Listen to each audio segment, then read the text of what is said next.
All right, people, the famous glasses are back. I was going to wear my kind of like square round ones today, but I don't know. The hearts are just having a Gemini moment. We just love Zenni. They're kind of like this fun website where you get to try on different glasses virtually and pick your favorites.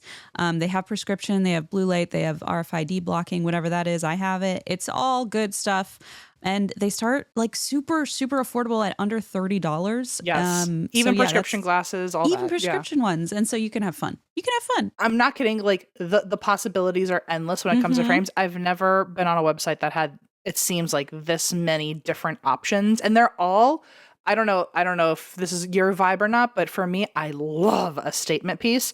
And every single one that I see, I'm like, oh my God, like, who is she? I wanted to shout out the name too, because it was so silly. It was called like Voo Glam or something. And it's like the whole glasses looks like mosaic tile. And then there's another one that's like just neon. You know I love neon. And so you can't tell me about these because I'm going to go have to look them up.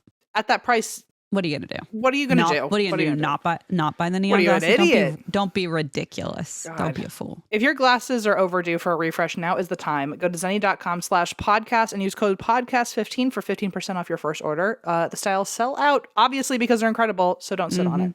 That's zenni.com/podcast, promo code podcast15.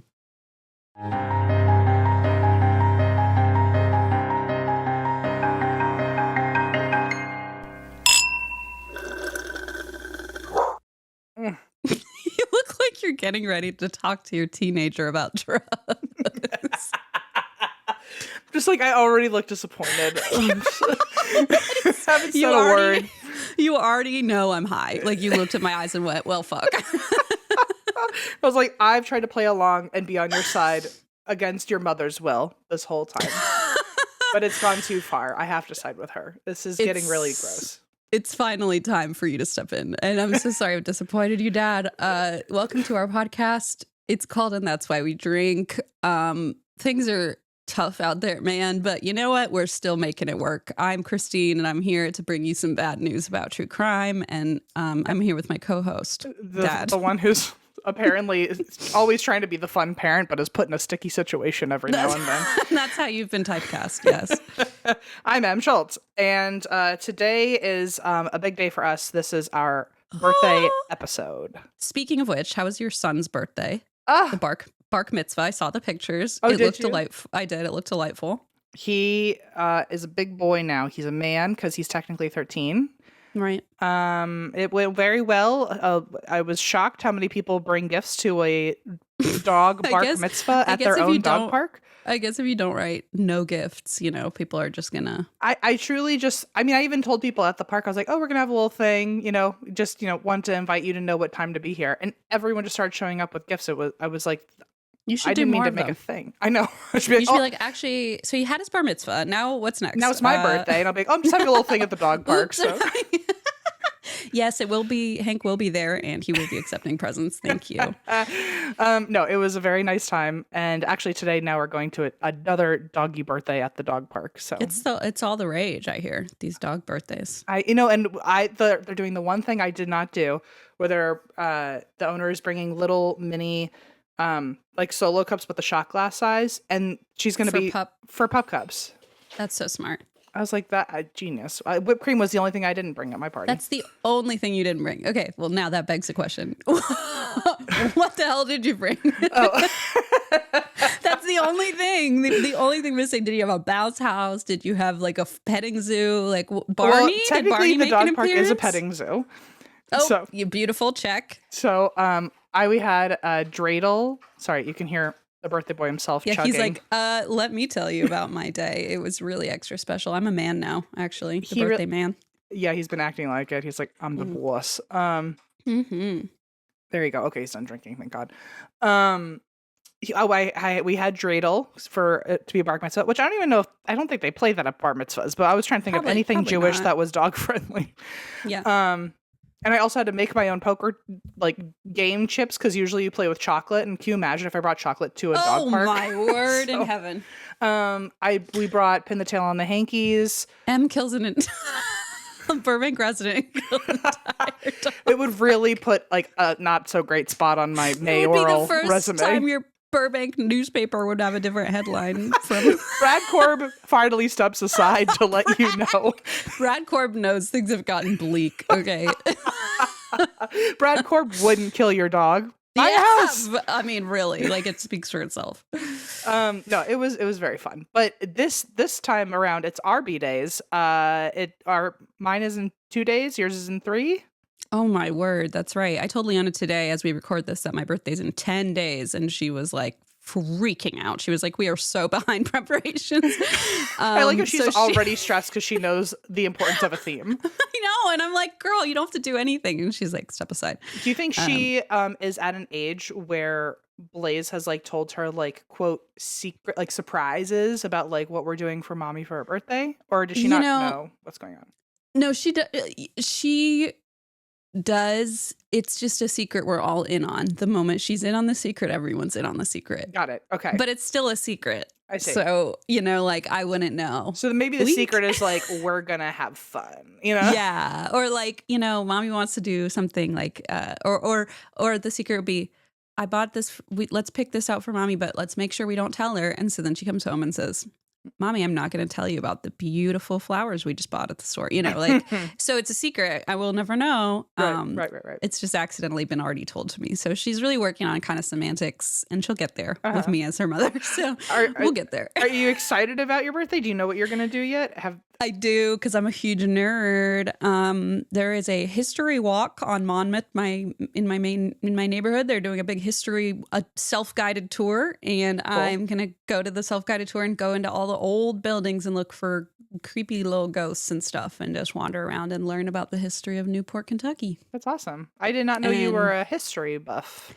I think I just have had to finally accept that about myself. Okay, like that I'm just a huge fucking nerd. Sick, brother. Well, then Thanks, Dad. That's me trying to be the fun parent after the harsh talk we had. Sick. You like history too? Yeah, not the Civil War kind. Okay.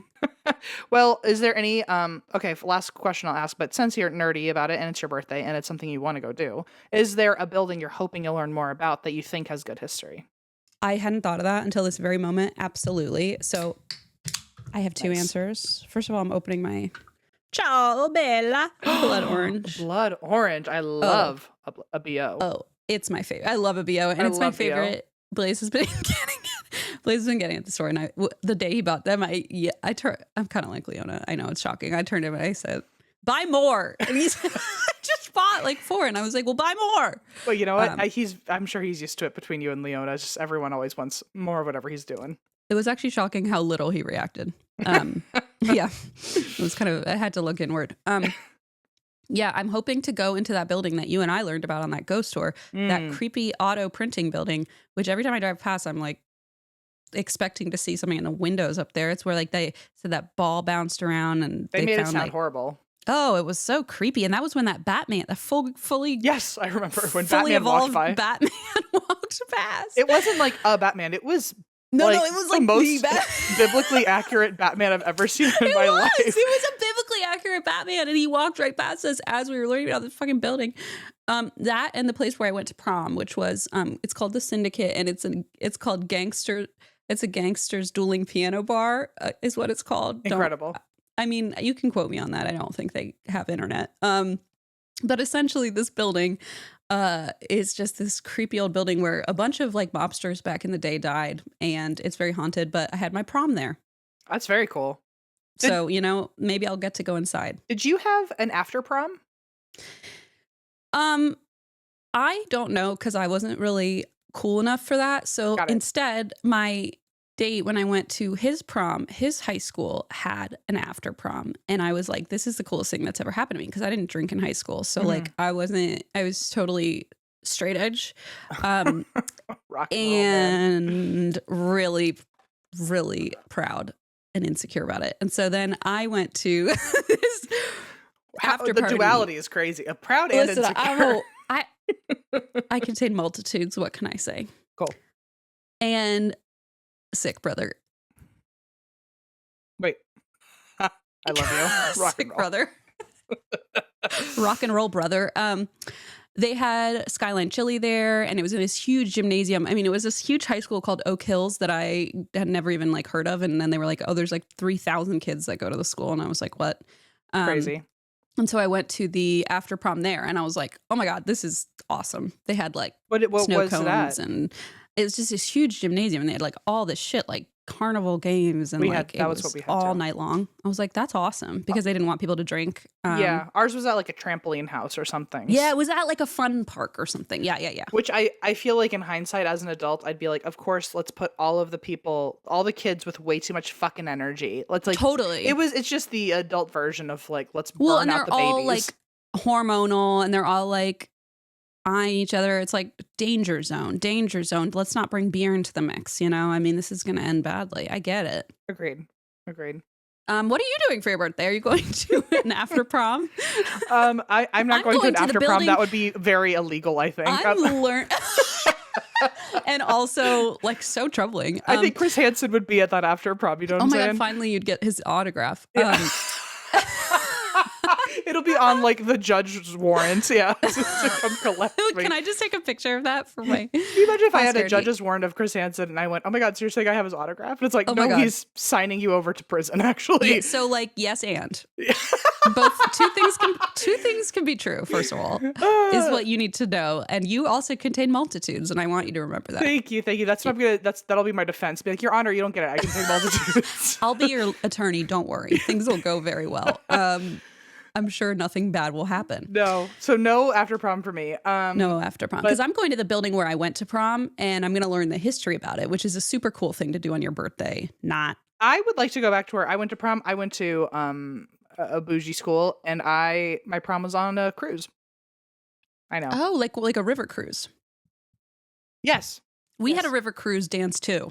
It was very fun. I also went to a bougie school, but we didn't get to do the fun trampoline thing. I don't know why. It It's not was fair. me and one other school. Not me and another. My school. Me versus a whole What if school. you were homeschooled? And this is your way of And I saying, just like jumped onto their prom and I went, me and this Linda other was school. my bougie teacher, and we had a prom on a cruise because she had a work event. Me and another school, which was your cousin. Oh man. Can you guys tell it's Gemini season? I Because know. it's fucking riling me up, dude. I'm like unstoppable. It's so annoying. So my birthday, poor Allison, because now that Hank's in the picture, she has two Geminis to deal with. I know. It's really delightful, I'm sure. She's sweating bullets, I bet. Mhm. I don't know what she has planned for my birthday. Next year is 3-5 for me, and I'm gonna make that a milestone birthday. And so I told her this time around we can play it cool, we can be chill, but next year I want to go do something crazy. I don't know what her plan is. She said that she's taking me on a trip at some point. I think it's next weekend we're going on a little getaway, but I don't know where. Bring your pillow. I know. I was like, so far I'm nervous. Good Like, start. tell me there will be a hotel this time. And she won't tell me where we're going, so I am a little nervous about that. But Well, I'm we'll getting figure it out. nervous. I'm getting nervous too, because I did want to add one thing, and I feel like we're going to make the listeners very nervous if we don't mention this, which is that we are also taking one of our holiday weeks next week. We have never Thank really you. had holiday weeks. This is the first year we've had them and built into our schedule. I think most podcasts do have them, and we're just the weirdos who've never had one.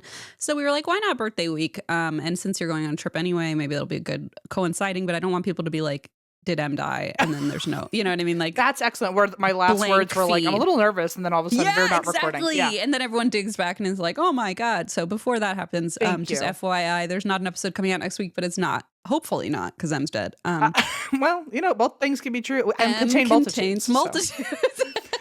No, I thank you for reminding everybody. But yeah, so on, oh God, you know what week it is? The week of 6/7. Oh, fuck me. Well, no wonder we're taking time off. Yeah, we didn't even want to be around for that. I'm so certainly too old for that. we will not be here, but we will have another episode out on the 14th, the following week. Yeah, that's right. But no, I don't know what I'm doing. My only request has been that we go to a Brazilian steakhouse where like the meat just keeps coming. Right. Like, bring it on. That's my only request. Good for you. Good for you.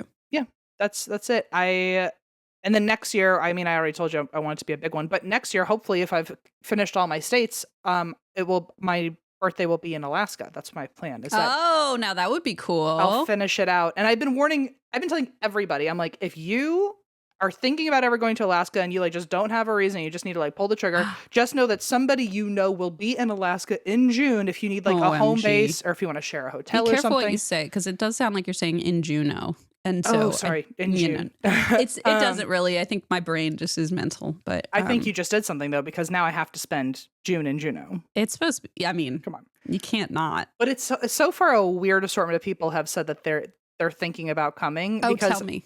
Like one person from the dog park, Allison's sister only. Like it's like she's like, I'm leaving the child behind and the family. Yes, like I think it would be like a family trip. But Allison told me like she doesn't want to go to Alaska. Oh, you're saying her sister only, not Allison? Correct. What? She know what? She would love Alaska. I feel like, not that I've ever fucking been there. Well, she's been before, and she said it was her favorite place she's ever visited, and so she wants to go back. And I was like, oh well, I'll be there. And she was like, oh, that's interesting. I don't know if it'll actually happen, but everybody that's been considering it at all, even for a second, I'm like, this is gonna be a weird group of people. It's gonna be fun. Yeah. Anyway, so if you, for some reason you want to catch me in Alaska, your best chance is in June 2027. June and Juneau. Okay, got it. June and Juneau. Exactly. That's the theme now. Excellent. I finally have a theme. I mean, it's pretty good, I would say. So that's my B-Day. You know what's so weird is because I just was doing Hank's thing and I don't know what's going on, but this year it didn't even occur to me until like 2 days ago that's my birthday. So I feel ill prepared to even like celebrate myself. Yeah, that's what happens when you have a child. Suddenly you're like, oh wait, I've misplaced my own self concern. Worst thing I did was get a dog who I plan on giving birthday parties to, and it's the week before my birthday. Because now Are you sure? Because I feel like it's almost like you can kind of like get people. You're like, see, I throw a good party, and then you can like amp it up and be like, you're thinking, okay. Now you want to come because you're gonna have FOMO if you don't. If I did this for a dog, imagine what I'm doing for myself. Imagine and think about. And do you think about how much the pup cups are weighing on you that you forgot these damn pup cups? They are. I was like, mine will have actual alcohol if you want to come. So I will not for the dogs. Please don't do this again with the chocolate and the alcohol. Be so careful with these dogs. Oh, your birthday ones. My birthday ones, yeah. Got it. Okay, well, that great. Good job. You didn't ask, but I'm drinking coffee bean today, which it's tea, but from a place that starts with coffee. So, I really, really, really, really, really was confused. I thought you were drinking coffee, and I was like, I'm actually leaving. It's like getting coffee from a tea house, but it's tea from a coffee house. Gotcha. Whatever. Whatever. But she's really getting me going today. I took a sip and I went, wow, that's delicious. You also poured some down your leg. And my leg said, yummy. Lest we forget. You said that was going to be a good sip straight down the leg. It was going to be a good sip, and I watched her fall all the way down. It was so uncomfortable to watch and listen to. Anyway, so I guess that's why I drink. I was actually struggling on like why I drink this week, but I guess it's our birthday week. Fuck yeah. Happy birthday. Next year you'll be in Alaska. I love this. Love this energy. Already excited and scared for my wallet because that's going to be an expensive B-Day. Oh, one last thing we have to announce is that as our network, Parapods, ever heard of it, we have started something that... It's so fun. We did not come up with this by this was an Eva, Megan, Jack concoction of sorts. Was this a Jack concoction, I think? I think he so the name was a Megan creation. Okay. But the invention was just kind of like, it just sort of came down from the heavens. Yeah, so we've been doing a lot of trying to collaborate with the podcasts on our network and get their name out there. We've also been on their shows, and it's been very, very fun to get to like chat with all these people. But we want to be able to put those in their own little space and have what we're calling a club of sorts. But Christine, I want you to say the name. All right, we're introducing by Parapods the brand new Parasocial Club. Okay.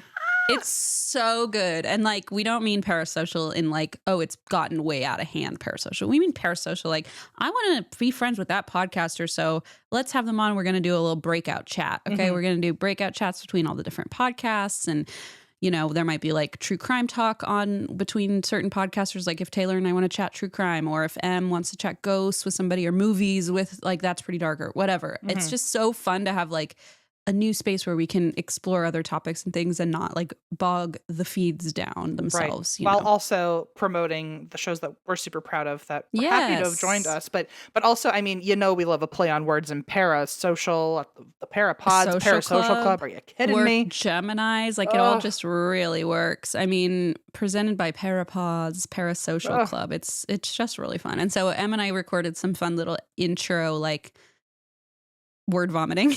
When you hear it, Jack will have masterfully edited it to sound great, but I promise the rough cuts are us giggling through the whole thing because I literally was reading my own acting notes. I was like, get creative about this. Oh, wait, that's not a line. So maybe it's in there, maybe it's not. Well, our first official big launch of the Parasocial Club will be on YouTube. It'll be on Thursday, June 11th.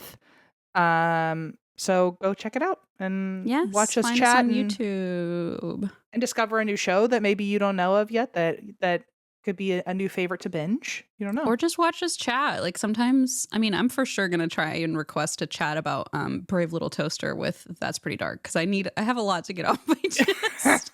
Fair enough. I would listen to that. And, like some true crime I've been dying to discuss with Taylor, who's also very like, up on the news when it comes to true crime. She and I text and voice memo about true crime, but it would be cool to actually put that out there as content and stuff like that. I think the first episode the two of you do should just be a constant feed of all of your audio chats for the public. Oh, we should just play them. Yeah, that's actually a great idea. Just play your phone, and then you don't have to say anything. You just sit there and hold your phone. But then it'll be like, "Oops, spilled tea down my leg," like or whatever the hell. That was going to be a good sip. That was going to be a good sip straight down the leg. Oh yeah. Well, thank you for remembering that. We're very excited about. Eva was like, "Are you sure about Parasocial Club?" And we were like, "Yep, fuck it." I think it's a fun name. I love it. I know it's kind of like parasocial has a bad rap, but generally parasocial is just a word. It's not inherently negative. Like I have parasocial relationships with all the podcasts I listen to because I'm like, oh, I mean, hopefully they're not out of hand, but The best part about having a podcast network is getting to work with all the people you do have some sort of like quote healthy parasocial relationship with anyway. We can get to know each other outside of that. Yeah, exactly. So welcome to the Parasocial Club. It'll be starting soon on YouTube and we'll link it in the show notes. Well, I ask, I think every year, so I'm just going to end on this before we get into the story. But for your B-Day, is there a cake flavor you're hoping for or a dessert flavor? Because here's the thing. This is a few days in advance. Blaze still has a chance to get you exactly what you want if he hears this come out. Oh, shit. You're so right. I got to be so careful. Allison, if chocolate-covered strawberries aren't there, I'll simply lose my mind. Oh, we don't want that. We don't want that. I'm thinking... Oh my gosh. I'm feeling like a little carrot cake this year. Going back I think to my you said that roots. last year too. I don't think I got it last year. Interesting. And now I think Blaze is going to be like, yeah, you did, dumb bitch. He's going to be like, I bought you 6 carrot cakes. You fucking... No.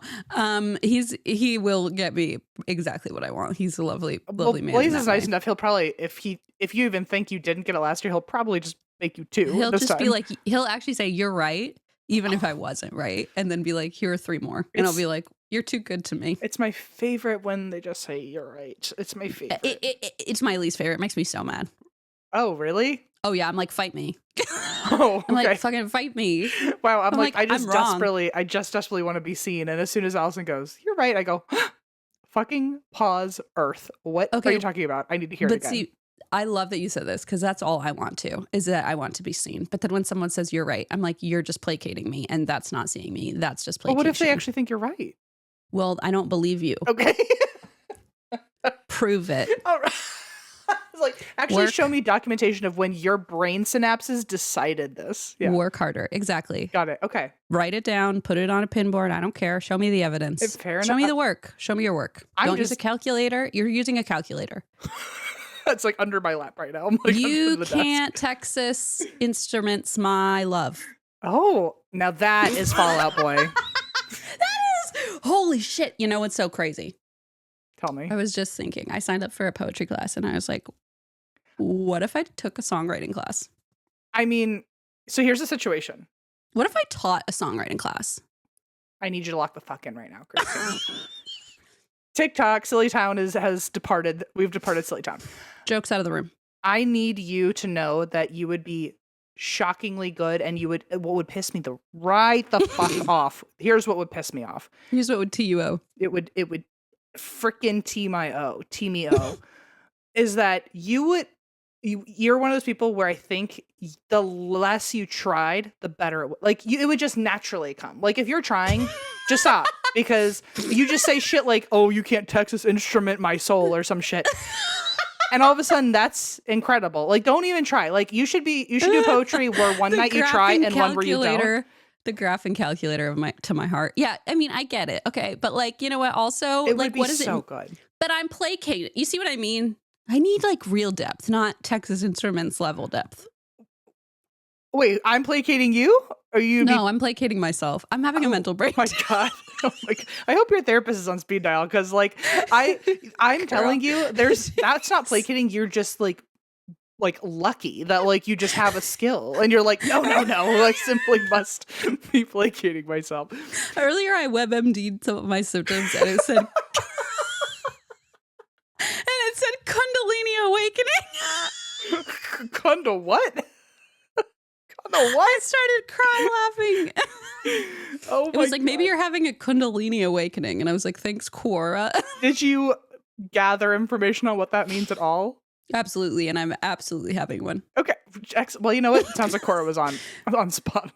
I know. WebMD helped me zero. It was like, you're probably having an aneurysm. And I was like, that can't be right. But Sometimes- Kundalini Awakening feels real. Sometimes Quora or even throwback Cha-Cha would have been able to diagnose us immediately. Do you have any idea how many times I'm like, fuck ChatGPT. I want Cha-Cha to tell me what's going on. Cha-Cha, help me. Do you want to know the scariest thing that ever happened on Cha-Cha? This is a real story. Yeah. Okay, here's two real stories. The first one isn't scary. The second one is.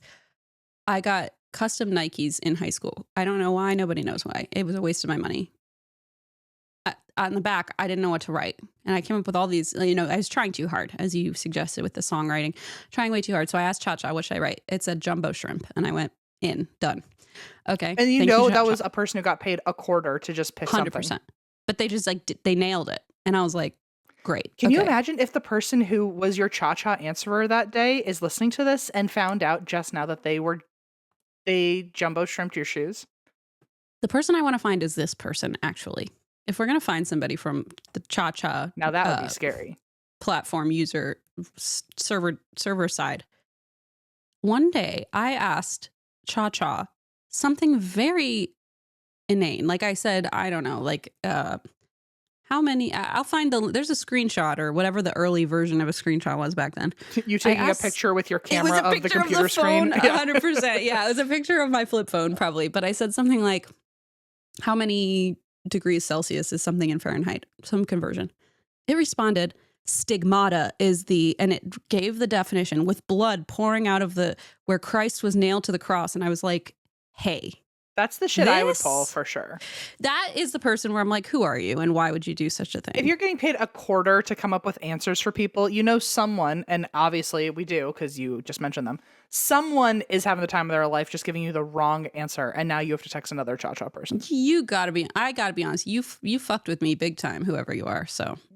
Honestly, actually in the comments, if you worked for Cha-Cha or know someone who worked for Cha-Cha, I would kill to know what responses. So I applied to Cha-Cha and I got to like the final round and I somehow didn't make it. Like I didn't make the cut, but I got through the first couple rounds and it was very exciting. And then the service like shut down. But so that might be what happened. But I was like really in it. I was like, I'm going to be the newest Cha-Cha. That's incredible. Supervisor. How did we get here? Where am I? What? I truly don't know the path we took. I'm going to call my mom to pick me up. Okay. Oh, no. I remember your songwriting or poetry writing or something. Oh, right. Literally. I'm going to be... I need you to know that like truly you have a gift and you need to just close your eyes and not think and just essentially automatic write shit like this calculator shit. And maybe I'm channeling somebody. Maybe it's Pete Wentz himself. I don't know. I'm just like, tapping all his creative reserves.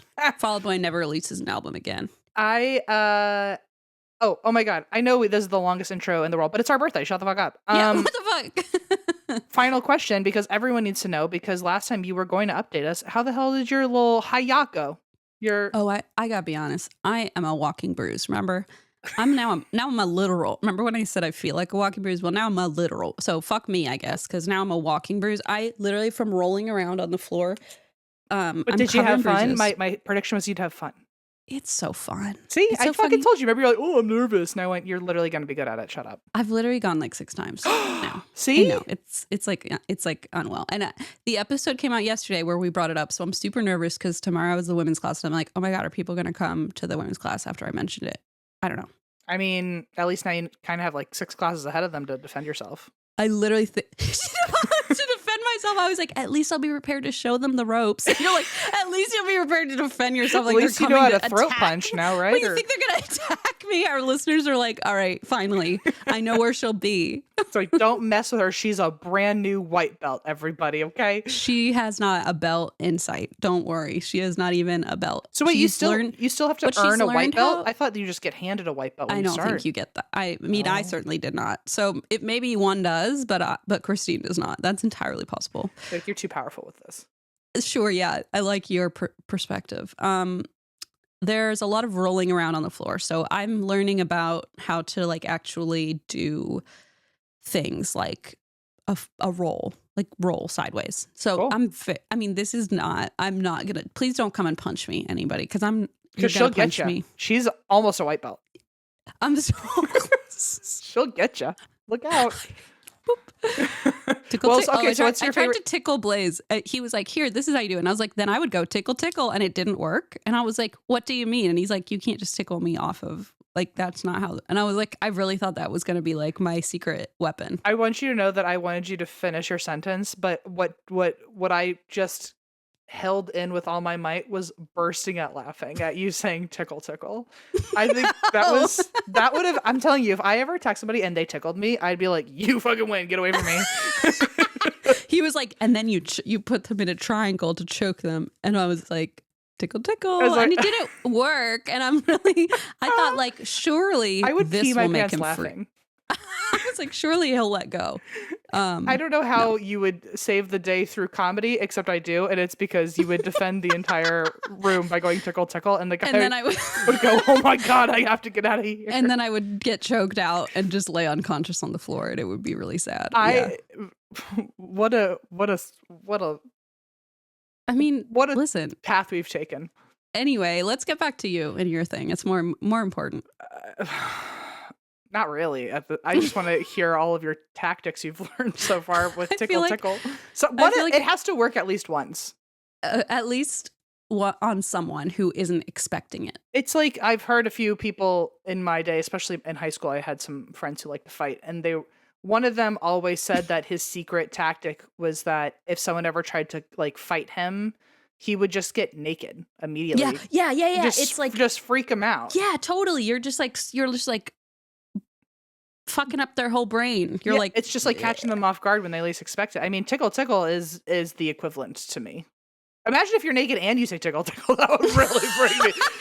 And then Chris Hansen comes out with a judicial warrant. I got his autograph finally. And what are you doing in this prison cell? How did you get in here? We're both in prison. But the coolest thing happened. You'll never guess whose autograph I got today. And also, why are you naked?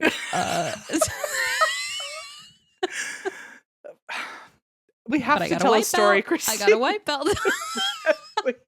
We have to tell a story at some point. Okay. I don't wanna. Since we went on that New York trip, I feel like I should have just had a microphone in my mother's face when she was talking to my aunt about Rocket Money. To do the ad, you mean? She was flabbergasted. I know it because it sounds magical. I mean, it is kind of magical, but like it does sound like ridiculous. Like, oh, what do you mean they can literally cancel things for me and also lower my like haggle down a bill for me? But they do that. They do. For those who don't know, I don't know where you are. Are you Patrick Starr? Because you live under a rock. Rocket Money is a personal finance app that helps find and cancel unwanted subscriptions, monitors your spending, helps lower your bills so you can grow your savings.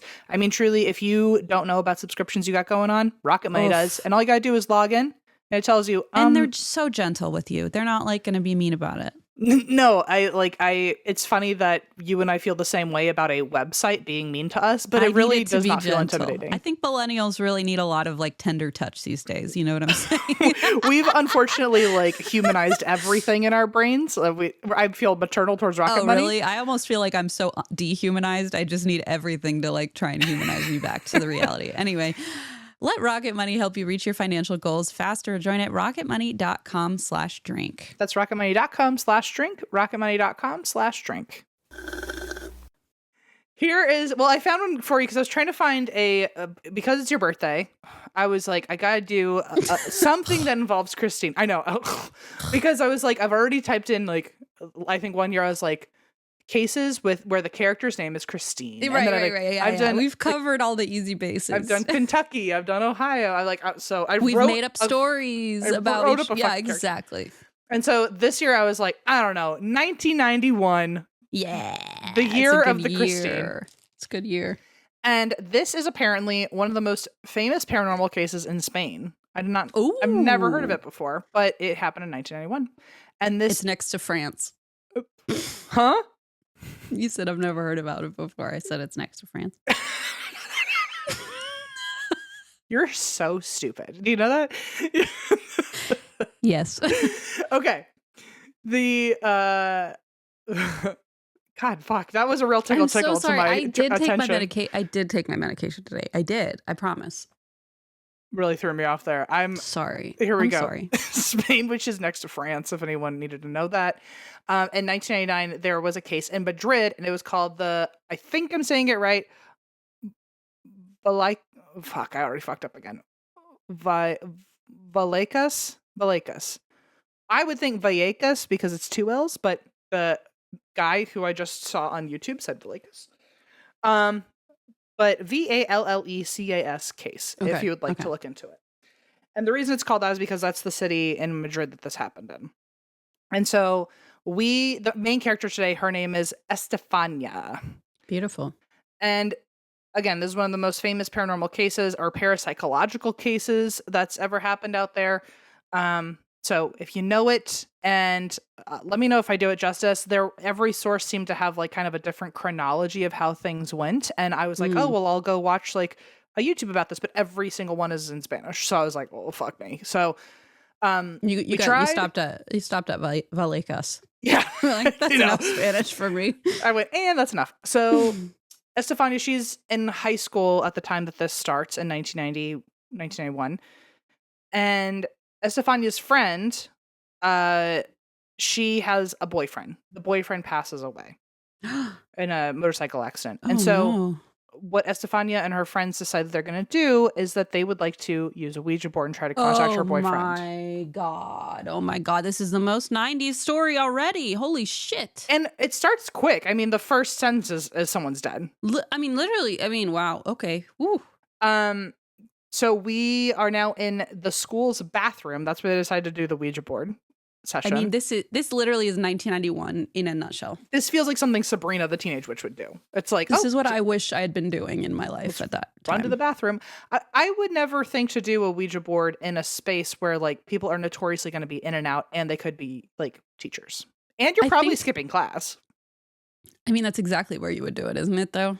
Like, I like to imagine like grunge 90s, like kind of grunge 90s kids with like cigarettes doing it though. That's totally fun. Like hiding the cigarettes in the stall. I don't know what people did. I remember I was straight edge against my will and also for my will. I think like I've heard a few stories on Jim Harold and other places where people say they did like, especially in Europe, I've heard a couple where they hang out in the bathrooms and do like a Ouija board. I don't know. Nefarious like, activities. If that's like just a weird pattern or what, but. Well, they were all in the bathroom together. I don't know how many people were there, but I know that her sister, according to one source, was also in there like guarding the door. Yeah, you've got to have a door. You've got to have a door guard. Well, you got to have a good one, and the sister wasn't because the teacher walks right in. Oh my gosh. And which I don't know what her name was, but in my mind it's like Tiffany. Like what? Like come on, Tiffany, you're the worst guard ever. You're never allowed back. Well, okay. Also, only one source mentioned this, which I feel like is important. So if it's true, this is like this makes the story so much juicier, is that this is a Catholic school, and the Of teacher was a course. nun who walks Of in and sees all these course. kids doing a Ouija board session. I mean, as someone who went to a Catholic school, yeah, that is basically how it was. You would be like sneaking very non-religious things, and a literal nun would be like, what the fuck? Yeah, yeah. So she walks in, she sees a bunch of children and a Ouija board. She grabs the board and the planchette away from them, which if you've ever played Ouija, the whole rule is like you have to close out the circle, you have to say goodbye. But that didn't happen because the nun stole the board, and not only that, but broke the board in front of them. Like, which is, you might as well just like light it on fire in the middle of a session or something. You might as well just summon the devil himself. I don't know if she broke the board or the planchette. I think the board would certainly be easier to break with your bare hands quickly. So I'm yeah. going to go with board. But Also more of an effect. yeah, crack over the knee. Mhm. And so when she broke it, though, all the girls in the circle said that the board all of a sudden started emitting this thick white smoke. It started pouring out of the board, and Estefania breathed a lot of it in. She breathed in the ghosts. She breathed in some spooky stuff. Uh-oh. After this is when Estefania started experiencing some serious medical issues at home. Oh, no. Including a series of extreme seizures where she would be foaming at the mouth. I mean, it does not seem good. Estefania's family tried taking her to doctors, presumably for an epilepsy diagnosis, but doctors could not determine a solid diagnosis. I will say in 2026, a reason for why she probably didn't get diagnosis because epilepsy can be really hard to diagnose. Although I feel like if you're getting seizures that intensely, like they must have an idea of what's going on, but maybe not in 91. But on top of the convulsions, Estefania also started seeing dark figures following her that nobody else could see. So now she's also having hallucinations. Oh, God. And finally, Estefania began having some outbursts where she became violent with the family. She would start like biting the siblings and barking, allegedly not remembering any of it after the fact. That sounds like rabies. It does sound a little something's going on. I mean, yeah. the foaming at the mouth even. Yeah. I've seen people have seizures, but never a foaming at the mouth situation. I don't know if that's common. I don't think it is. I don't know. I have no idea. I have no idea.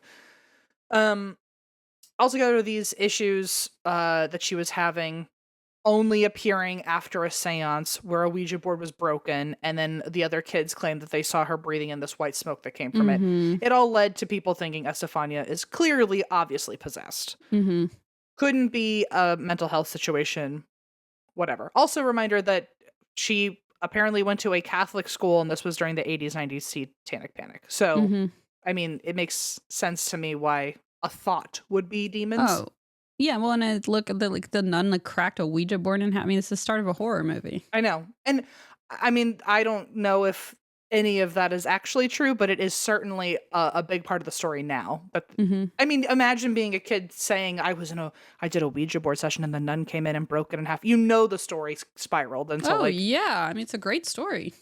So her symptoms did not go away. In fact, they actually got worse. So not only is she having these intense seizures, she's hallucinating, she's now having insomnia, her voice is changing sometimes, and the dark figures are getting more intense. Eventually she would tell people that these figures were walking through the family home, they had no face, and they would tell her to come with them. Oh my God. Yuck. Well, one night, presumably after these figures are kind of luring her over to the other side, Estefania has a very intense, hostile moment with her sister, the one who I think was at the seance, attacks her sister, I guess knocks her sister out. And the whole time this is happening, Estefania is, again, foaming at the mouth, passes out, falls into a coma. Oh my gosh. Is brought to the hospital, and within 24 hours passes away. Oh my God, what? Yeah. And she was only 18 or 19 at that point. Holy shit. Which also means they were dealing with these issues for like over a year, because now if she's 19, she's not in high school anymore. Whoa. Oh my God. So there was no official diagnosis on why she passed. They just kind of deemed it a suspicious death because she was physically a healthy 18-year-old kid. But I mean, I also can see like, well, someone had a seizure so intense they fell into a fucking coma. That's a pretty good reason. Yeah, I mean, it sounds like something was wrong, obviously very wrong. I'm no doctor, but I would throw that in the ringer as an option of what Yeah. happened here. And unfortunately, her death would not be the end of all the situations going on at home because the family was now experiencing some very creepy activity that Estefania had been talking about that she claimed to be able to see. Oh my God. So, like, first of all, you spent the last year, maybe 2 years, with a daughter Your who was sick child. at least sick. Like, if she wasn't possessed, she Right. was struggling. Clearly period. ill. Yeah. And then it didn't seem like, I don't know what the situation was to get medical help, but it sounds like no one was really, the hospitals didn't seem to be advocating for her to find a diagnosis. Or they just couldn't find one. Or they yeah. couldn't find one. So she's struggling in that way too, of like not knowing what her situation is. Now you're grieving that person who was your baby. And now your house is also haunted. Oh my God. Oh my God. Yeah. Big year for them and not in a good way. The family felt something often grabbing them or sitting on them while they were sleeping. They would feel something try to drag them when they were in bed. One of the kids woke up in the middle of the night to her wrist being slammed into the wall. Ugh. As if someone was trying to hold her down forcefully. The family would see their doors slamming open and shut. Appliances would turn on and off by themselves. Objects would move on their own. They would hear knocking, banging noises coming from inside the walls, but they can never locate the actual source. It seemed to move on its own. Glasses would break on their own. They heard a man laughing in their rooms. And they even started hearing Estefania herself screaming. Oh, God. I can't imagine the torment. Oh, my God. One time, the mother heard knocking in Estefania's old room, and she went in and, quote, all the belongings in the room had been scattered around. It's like everything's just getting thrown around the room. Other items that would get thrown around include the family dog and one time even one of the other kids just getting thrown in the house. Another time, this like impossible gust of wind flew through the front door, like broke the door's lock and flew the door open, and it, quote, scattered their furniture everywhere. It's like a hurricane came fucking through. Yeah, like your own mini tornado. And I think this is one source that put these two pieces together. In that big windstorm or whatever the hell happened, one of the items that flew off the wall was a framed picture of Estefania, and when they looked at the picture, the face had been burned away. What? The frame was fine, the glass was fine, the outer parts of the picture were fine, but her face was missing. Just like how she said all those figures were missing faces. Yuck, yuck, yuck. They also, speaking of things that she said she had seen, they're now seeing apparitions walking through the halls. Just like how she said she'd seen dark figures walking around. One sister actually described these figures as, quote, glued to the floor, dragging itself towards them. Hey. Hey now. That's not super good for me. You're scary enough just being there. You don't have to do anything big. You don't need to be so dramatic about it, really. Like, you don't have to show out. Like, we are already scared. The dragging towards us, and we know you can move faster than that. So, like, you're just, this is for show. Give me a break.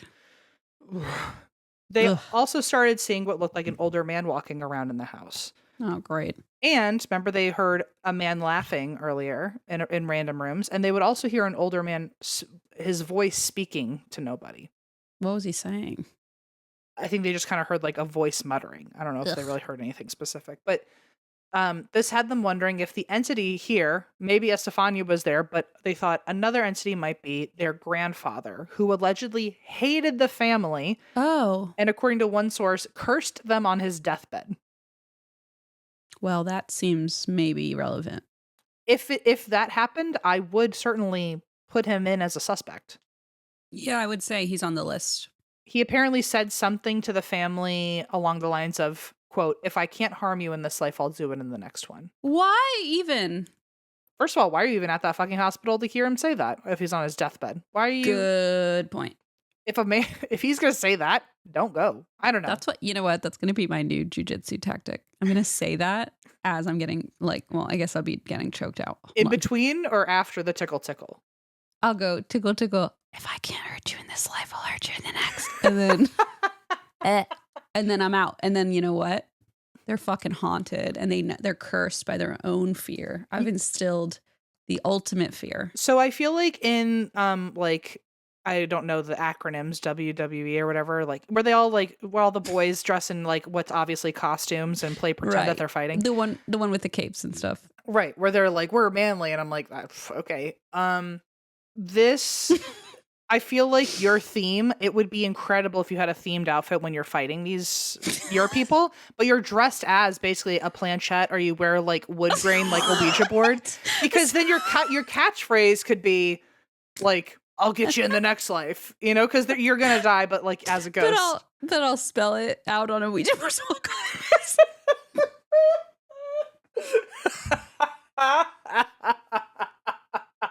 Your calling card would just be you spelling it for them. I'll just roll. Oh my God, hang on a second. I'll be like, there's a space here. So just an extra pause. And then space. And then it would be really good. So that's how you start them. That's your intimidation tactic before the fight even begins. Then the fight happens, and right when they think they're winning, the board should again.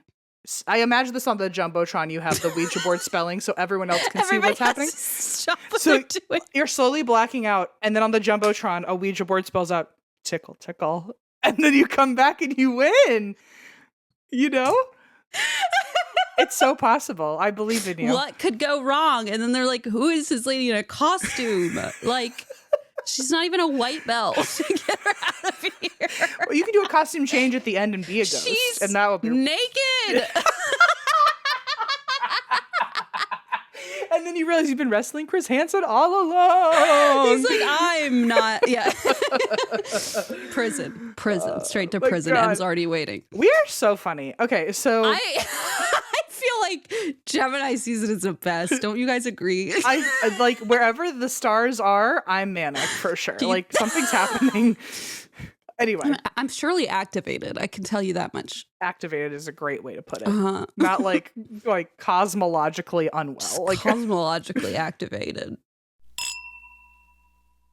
This is a very real thing. On days when I feel confident about my hair, I feel confident about like my whole self. And so I'm very thankful for Nutrafol. Nutrafol is the #1 dermatologist recommended hair growth supplement brand, and it's the #1 hair growth supplement brand personally used by dermatologists and by me. I'm not a dermatologist, but I have used it for a long time, and I can tell you it has really boosted my self-esteem. It's also the hair growth supplement that makes my mother and I feel like we're 20 years ago when we're like trying to rip things away from each other's closet, and we keep stealing each other's Nutrafol now. So that's cool. Life goes on and we're the same people. But it's not just a one-size-fits-all approach. Nutrafol offers multiple formulas for men and women tailored to different life stages like postpartum or menopause, lifestyle factors like that, and also like a plant-based diet. So you get the support that's exactly right for you. My mom is going through her own stuff. I don't know what's going on with me, but I got some stuff going on myself.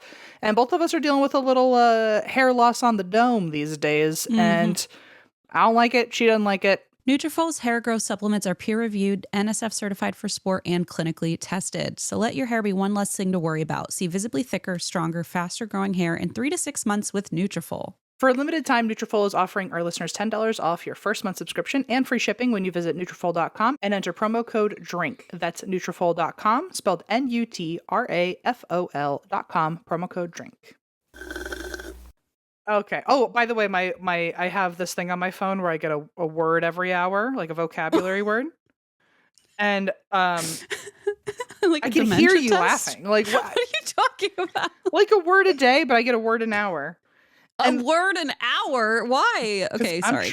I'm trying to learn 24 words a day. Okay, what's your newest word? But then after this, you're gonna have to learn 4 words. It just feels like a lot. Well, one of them was cyclothymic, and I that sometimes feels a little like how I'm how my brain feels. It does it? What does it mean? Can you teach me? I'm trying to go back into the thing to cyclothymic. Let me see. What was the definition? Oh, wait. I think they gave me the wrong definition because this one says a rare chronic mood disorder. Never mind. Never mind.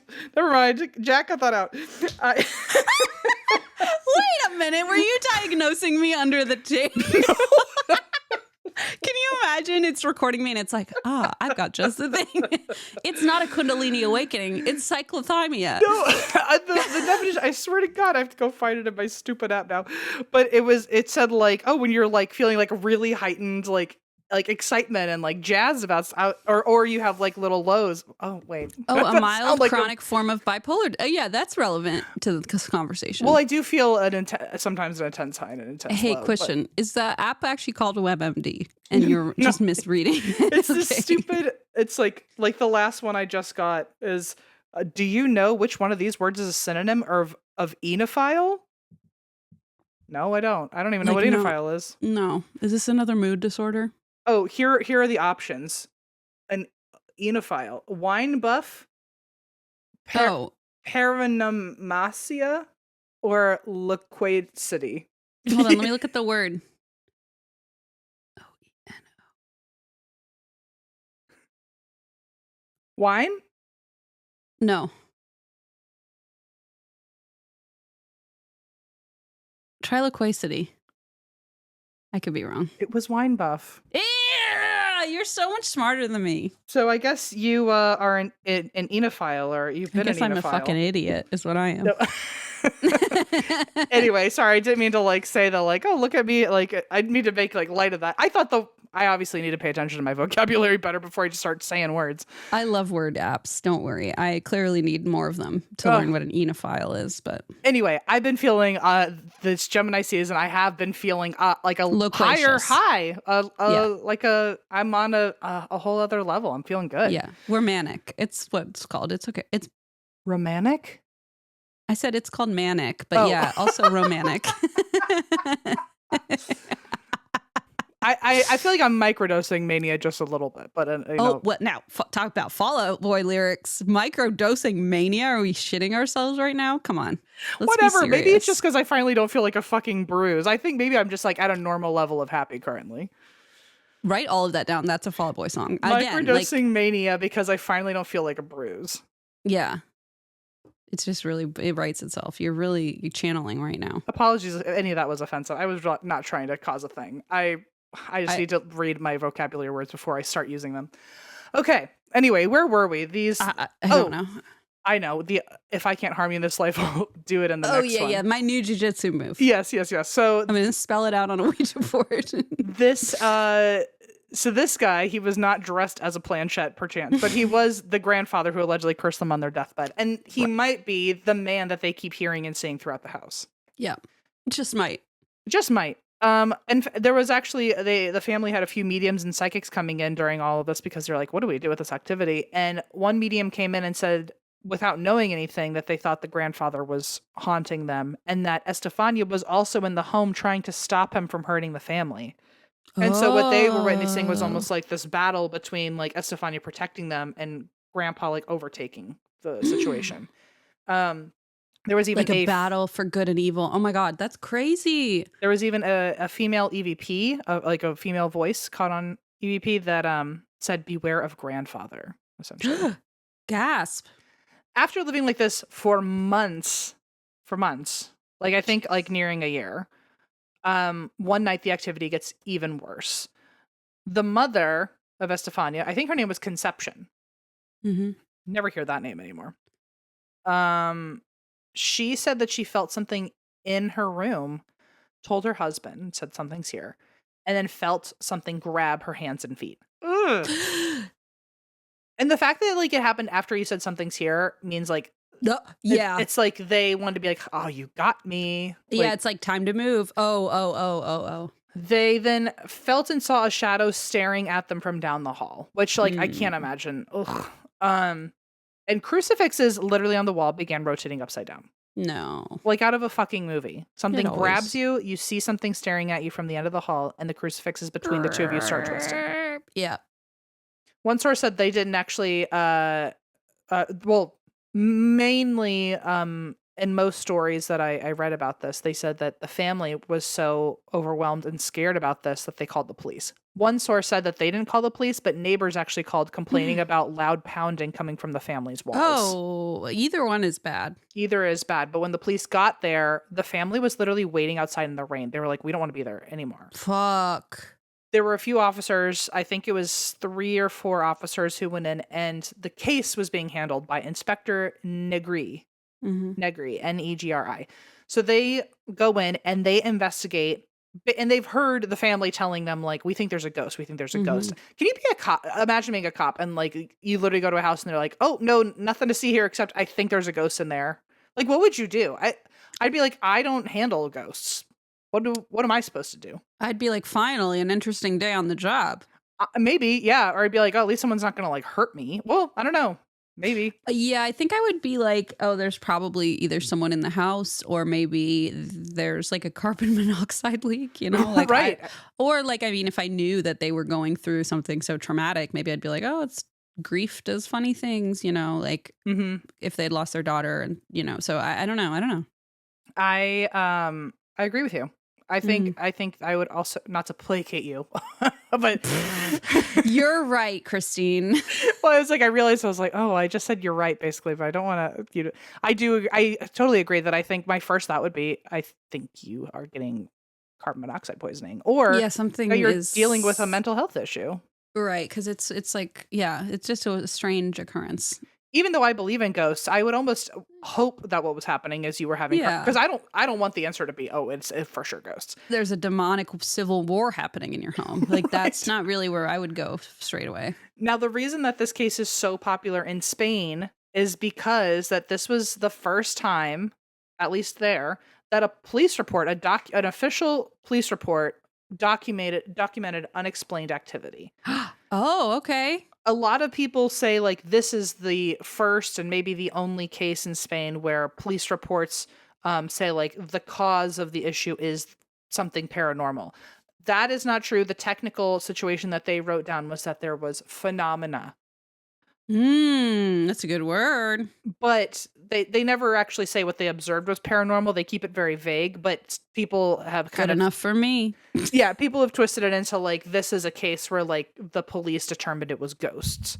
But here are some events that are actually from the report. And this is translated, so I don't know how accurate all of it is, but from what we know, the officers all went into the bathroom, which the family said was the most haunted area of the house, and they felt a severe temperature drop that none of them had experienced before. They went through the rest of the house and felt a weird presence. Some of them said that they felt sick, which you might be right, might be carbon monoxide poisoning. They heard pounding throughout the home, but nobody was there to make a noise. One of the cupboard doors flew open and almost hit a cop in the face. Oh, well. They saw an odd, like, I guess he ducked in time. They saw an odd stain appear on a tablecloth before their very eyes. They saw a cross rip itself off the wall, and then 3 scratch marks appeared where the cross was. This is a quote that their observations were recorded, stamped, and filed by the inspector, who has never redacted their statements and has confirmed the validity of this report. So they're not saying this is for sure paranormal, but they have put it in a report with or without a known cause saying this is what happened, and we're not taking it back, what we said. Okay. So although the police were there and did make a report and did witness some things that they can't explain, there was nothing they could do. They're cops, not exorcists. Right. So yeah, that would suck if the police came out and said, yep, it is haunted. Anyway, have a good night. Like, what? What the fuck? What can you do? So they left, and but they wrote a report. Okay. And the family very quickly moved out, basically. They were like, well, our only way of getting help came. Yeah. We've had mediums here, and they've said something's going on. So we're gone. And when they left, they had no other paranormal experiences happen, and new families who moved into the house haven't had any activity. Really? But some investigators have gone in between people living there and claimed to get activity. I don't really know what that is. There's apparently a ghost hunting show in Spain that has covered this house, and I tried to watch it, but it was in well, first of all, it's in Spanish. Second of all, the only place that I could watch it, my computer wasn't letting me. I think I need to update something, but it was like, you can't actually watch this. It was like an error. So I don't know. You need a new Flash plugin. I know. Anyway, I like to think they're the Zach Bagans of Spain. We do have to watch that at some point. That sounds delightful. At some point. But they said that they caught something. I didn't see it, so I can't tell you. But since this case, it's been speculated, obviously, if the family really experienced anything paranormal or if their daughter was just suffering and then they were grieving or maybe they were just exaggerating the story in some way. The siblings have obviously gotten older, and some of them have suggested that the situation was definitely exaggerated and their sister was not possessed. Oh, wow. Okay. The mother, though, seems to have maintained that the story is true, but she's also had her own separate psych eval. And apparently it, quote, showed emotional instability, anxiety, and need for attention that makes people think that she was making up this story. First of all, that feels really rude. Like so rude. I was like, right? I feel weird saying this out loud. Yeah, it feels gross. Yeah, your daughter's dead. Sorry that she's fucking trying, but whatever. I mean, yeah. I wonder if it was just like a bad translation and it's just it could be. And also like I don't know her. I really don't. So why do I don't know anything. But I would imagine too. I think I saw one source that like the mother was also had some mental health stuff or was maybe suffering and hadn't had that looked at, and so maybe it was 2 generations of people who were hurting and didn't know. I'm not totally sure, but it sounds like people have reason to question. So that being said, the police did seem to observe activity in the house that lined up with what the family seemed to witness. So like it is interesting that even if this was all quote made up, then how come like on a police report where people are not willing to redact their statements? If it were exaggerated, then why would the police be part of that? Yeah. Exactly. Like they clearly saw something and it did line up with what others had seen. So, and if they've like since confirmed it's not a hoax document or something. Yeah. So it's wow, eerie. And they didn't know what was, like you just said, they didn't know what was going on, but they still had similar experiences. So maybe some of it's true. My last bullet point is just to say in 2017, a horror movie came out called Veronica, which is loosely based on the case. And I guess it also has a prequel called Sister Death. Yikes. Oh, is that the nun? Oh. Because I thought the sister, but then I thought, oh, wait, that's what you call a nun, like sister. Yeah, maybe. I didn't watch them. But in case you wanted to watch movies and then have a fun fact about them, you can tell them it's based on this case. So, yeah. Anyway, that is the case of Estefanía. And wow, that is a startling story. Case. I feel like that's the kind of thing that would have made me avoid a Ouija board as a kid. Like that's the kind of thing that will do it for me. That's scary. Yeah, yeah. So hopefully I did it justice. I was really working off of whatever English sources I could find. So yeah. I wonder, has anybody ever thought to theorize? I mean, maybe this is a stretch, but thought to theorize about whether the board had some like, I mean, I don't know what that would be, asbestos or fiberglass like in it that like she inhaled, and maybe it was, I mean, I don't know, maybe that's a stretch. I don't know. I'm with you. I also wonder, like, first of all, I wonder if she broke the board, did anything even come out, or were these teenagers that just like wanted to like end it with a spooky ending?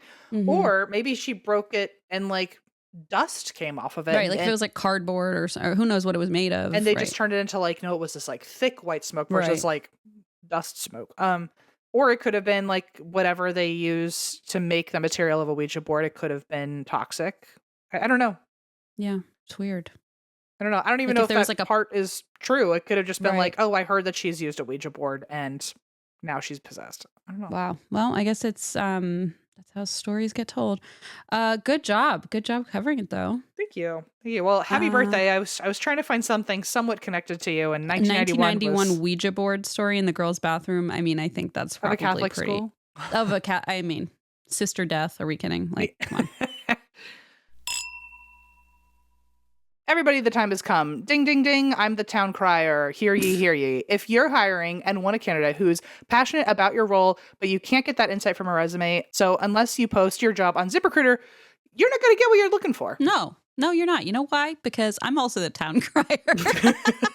It's the olden times, right? You're a town crier and you need an understudy. That's me. Okay, hi. So anyway, I'm going to add to what Em said and say that we love ZipRecruiter. Even here in the medieval times, we also hired Eva through ZipRecruiter, and we've talked about this so much. We did look at a lot of resumes and those were helpful. But then when it came to like actually narrowing it down, ZipRecruiter was like, here are 10 people that like believe in ghosts, that literally like they filled everything we needed, and Eva was on that list. I mean, it really is magic. And now you can try it for free at ziprecruiter.com/drink. And ZipRecruiter has a new feature that shows you the most interested qualified candidates first, so you meet the right people faster. To me, that's the silliest thing that we ever say on this ad, because I'm like, we already found our qualified candidate immediately. How much faster can it get? It can't get faster. Apparently lightning fast. So find candidates who really want your job on ZipRecruiter. 4 out of 5 employers who post on ZipRecruiter get a quality candidate within the first day. We are the 80% for sure. It's incredible. Good math. Wow. Try it for free at ziprecruiter.com/drink. That's ziprecruiter.com/drink. Meet your match on ZipRecruiter. So every now and then I just get overwhelmed. I'll take a look at my bills, and then I look at my phone bill and I go, you know what I'm really thankful for? Mint Mobile, because they take what's wrong with wireless and they make it right with premium wireless, and for $15 a month. It blows my mind every time. You can even bring your current phone and your number, so it's like easy peasy. There's really no reason not to. You can choose from 3, 6, or 12-month plans, so you don't have to worry about like the long-term contracts, things like that. So ditch overpriced wireless with Mint Mobile. It's super easy. Sign up online and get 3 months of premium wireless service for $15 a month. One of my favorite things, I know this is silly, but I am very attached to my phone number, and I've had it since. Yeah, me too. Since I met you. I don't think I've changed my phone number except like once ever. And so anyway, I love that I got to take it over. I know it's a silly little thing, but I always like to give that a shout out, just because I'm like, oh my God, my number's still the same. Whee! You want to know something? What? My number has been the same since I was 9. Honestly, that's quite the flex. To get your new wireless plan for just $15 a month, go to mintmobile.com/ATWWD. That's mintmobile.com/ATWWD, and cut your wireless bill to $15 a month at mintmobile.com/ATWWD. That's it. There's no catch. $45 upfront payment required, equivalent to $15 a month. New customers on first 3-month plan only. Speeds slower above 40 gigabytes on unlimited plan. Additional taxes, fees, and restrictions apply. See Mint Mobile for details. Hello, everyone. We just had a wonderful yappy hour in astrology mode, and it's a good thing we did, because we are here to talk about serial killer star signs today. Happy birthday, Em. We're doing astrology. We're doing some astrology today. You said no to crime. No crime on my birthday. We're going to talk about star signs in serial killer and how they what's the word? The Venn diagram? I don't know. How they mesh? We're going to list out the stats, the star sign stats, okay? I'm so excited. Well, for those who don't know, there was some recording recently where we talked about, I don't even know how we got here, but this was a request. Week. There was a request one of us made. That you said I would love for you to look more into astrology as like a topic for the show. And I thought, well, next week's our birthday episode. I'll look in to see if anybody's done any research on this. And there have been a few, not enough to do an episode. So I only have like a little intro bit. However, it's fascinating. And I was doing some digging. I found a couple articles that claim to have done the research. And then I found somebody on Reddit who really did the fucking research and had the receipts. And I went, okay, no more of the memes, I guess. Because ironically, it was in our astrology memes, but this person put like all their research. So crimeandinvestigation.co.uk.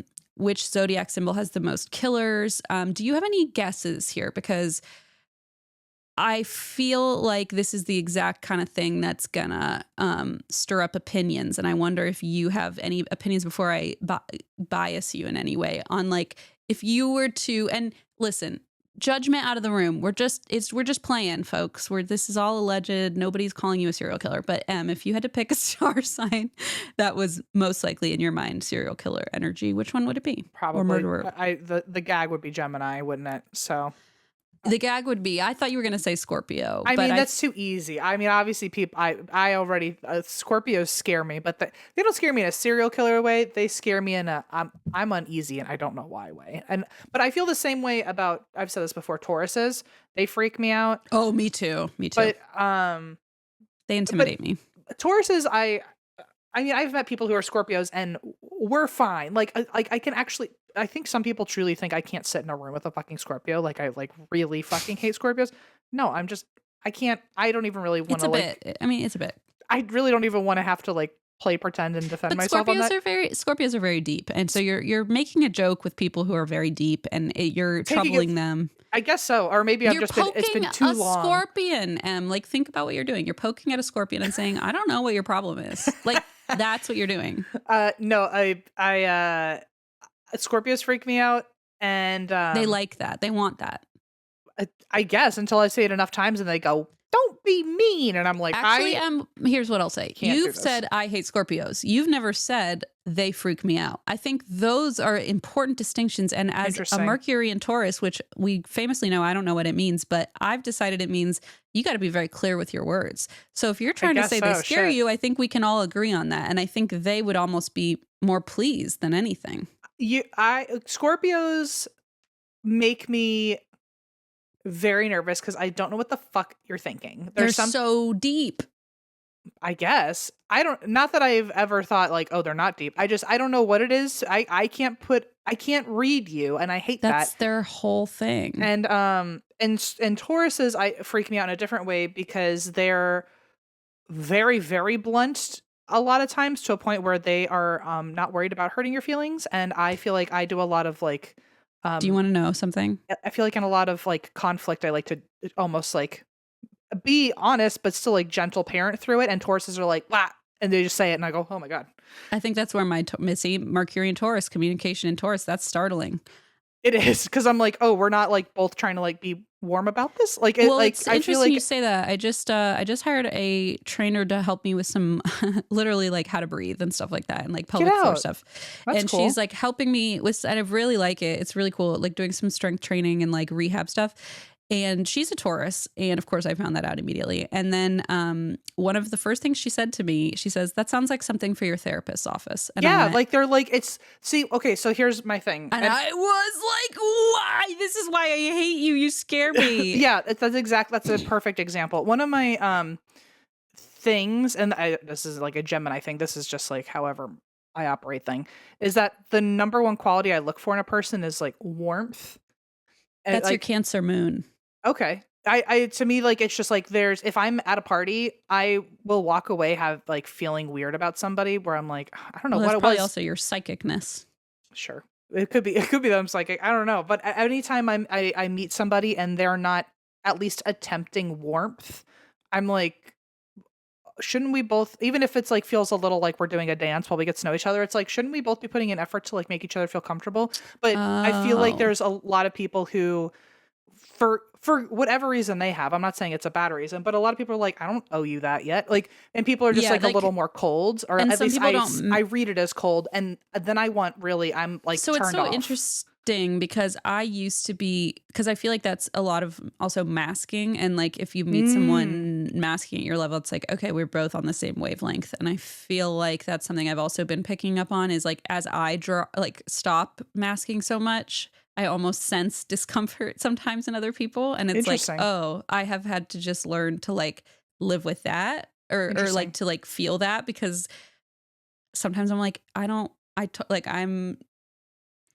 it's too draining to be masking right now. Or, you know what I mean? But so like, it's interesting you say that because it's like, oh, because I was always in the same level. Like I'm uncomfortable if you're, and you know, what's so funny is the trainer said that. And I was like, 3 years ago, I would have gotten so spun out by that comment. And like, now I'm like, oh, whatever. She just said something. And like, it's probably true. And I was probably over.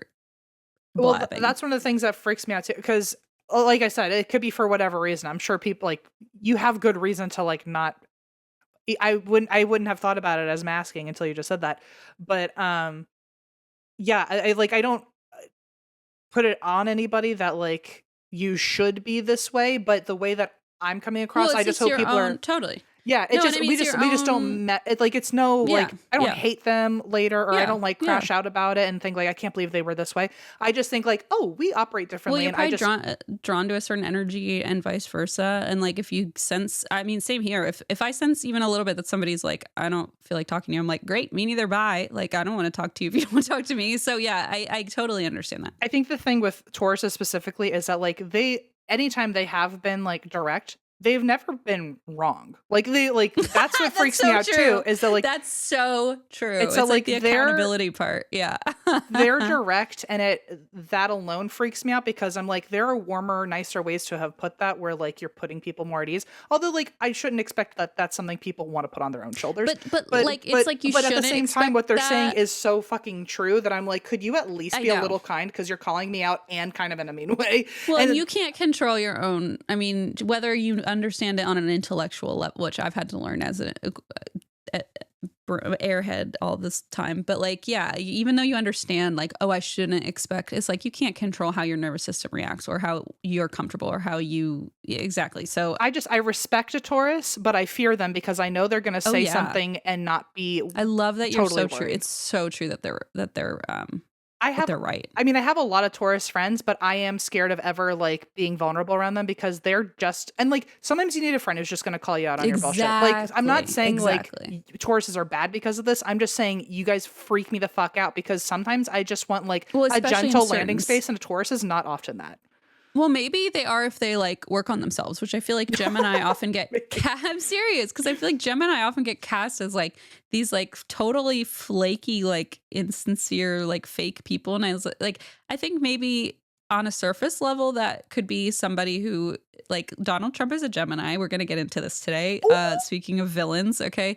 So like, you know, there are some very terrible aspects like of Gemini as well, and we get a lot of shit for it, rightfully so. But like also there's so much strength there too. And if you use your powers for good or you work on yourself and you're like, oh, this is something like I can form and like, you know, have fun with rather than I don't know. I think it depends, but you're right. I feel like Taurus can get a little intense. I don't really know many, and then I got a personal trainer, and I went, "Oh my god, astrology is real." Taurus is actually one of the only people that I confidently and accurately always guess when I meet somebody. Like it's actually scary. I'm like, "Are you a Taurus?" And I can't do that with any other sign. And you know, but I always know when I'm talking to a Taurus. I said to her, "Are you?"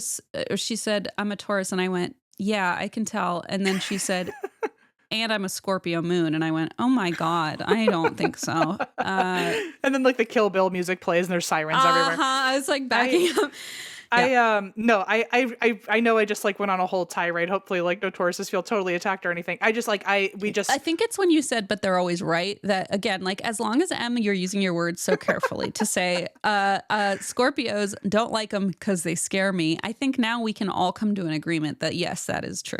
They freak me out. I mean, and like I'm sure you're lovely people. I know lovely Tauruses, but your exterior is a little tougher than others. And it frightens me because I know what you're going to say is going to humble me, and I don't really feel like being humbled. Like that's it. Yeah, it's not today. And like that's why when I hired a personal trainer, I was like, I'm here to be humbled, and you're doing your job, and like it's like you're in the perfect spot. You know, like I get it. I feel like Tauruses would be incredible consultants because they'd be like, "This is what the fuck's the matter. Fix it here. Do this." Oh, and she is a consultant, and she literally does, and she has a button on the wall that says "I hate fun," and she says, And she says, I press this button when it's time to be quiet. And I said, okay. Wow. See, that would horrify the literal shit out of me. It was hilarious because then I said, so how was your weekend? And I was like, oh, and like I literally caught myself. I went, damn, I really can't shut up. Like I really can't shut up. And so she was like, I hate fun. And I was like, oh my God. She's like, yeah, someone gave this to me. And she's like, I'm not offended. The more we talk about this, the more that you are very Taurus and that you're like the don't placate me. Because I think one of the many reasons that Geminis get accurate bad raps is that like we come across as fake. But I think in my mind, I really don't think of it as fake. I think I'm desperately trying to make sure that everyone feels comfortable in this. And therefore it feels like being placated.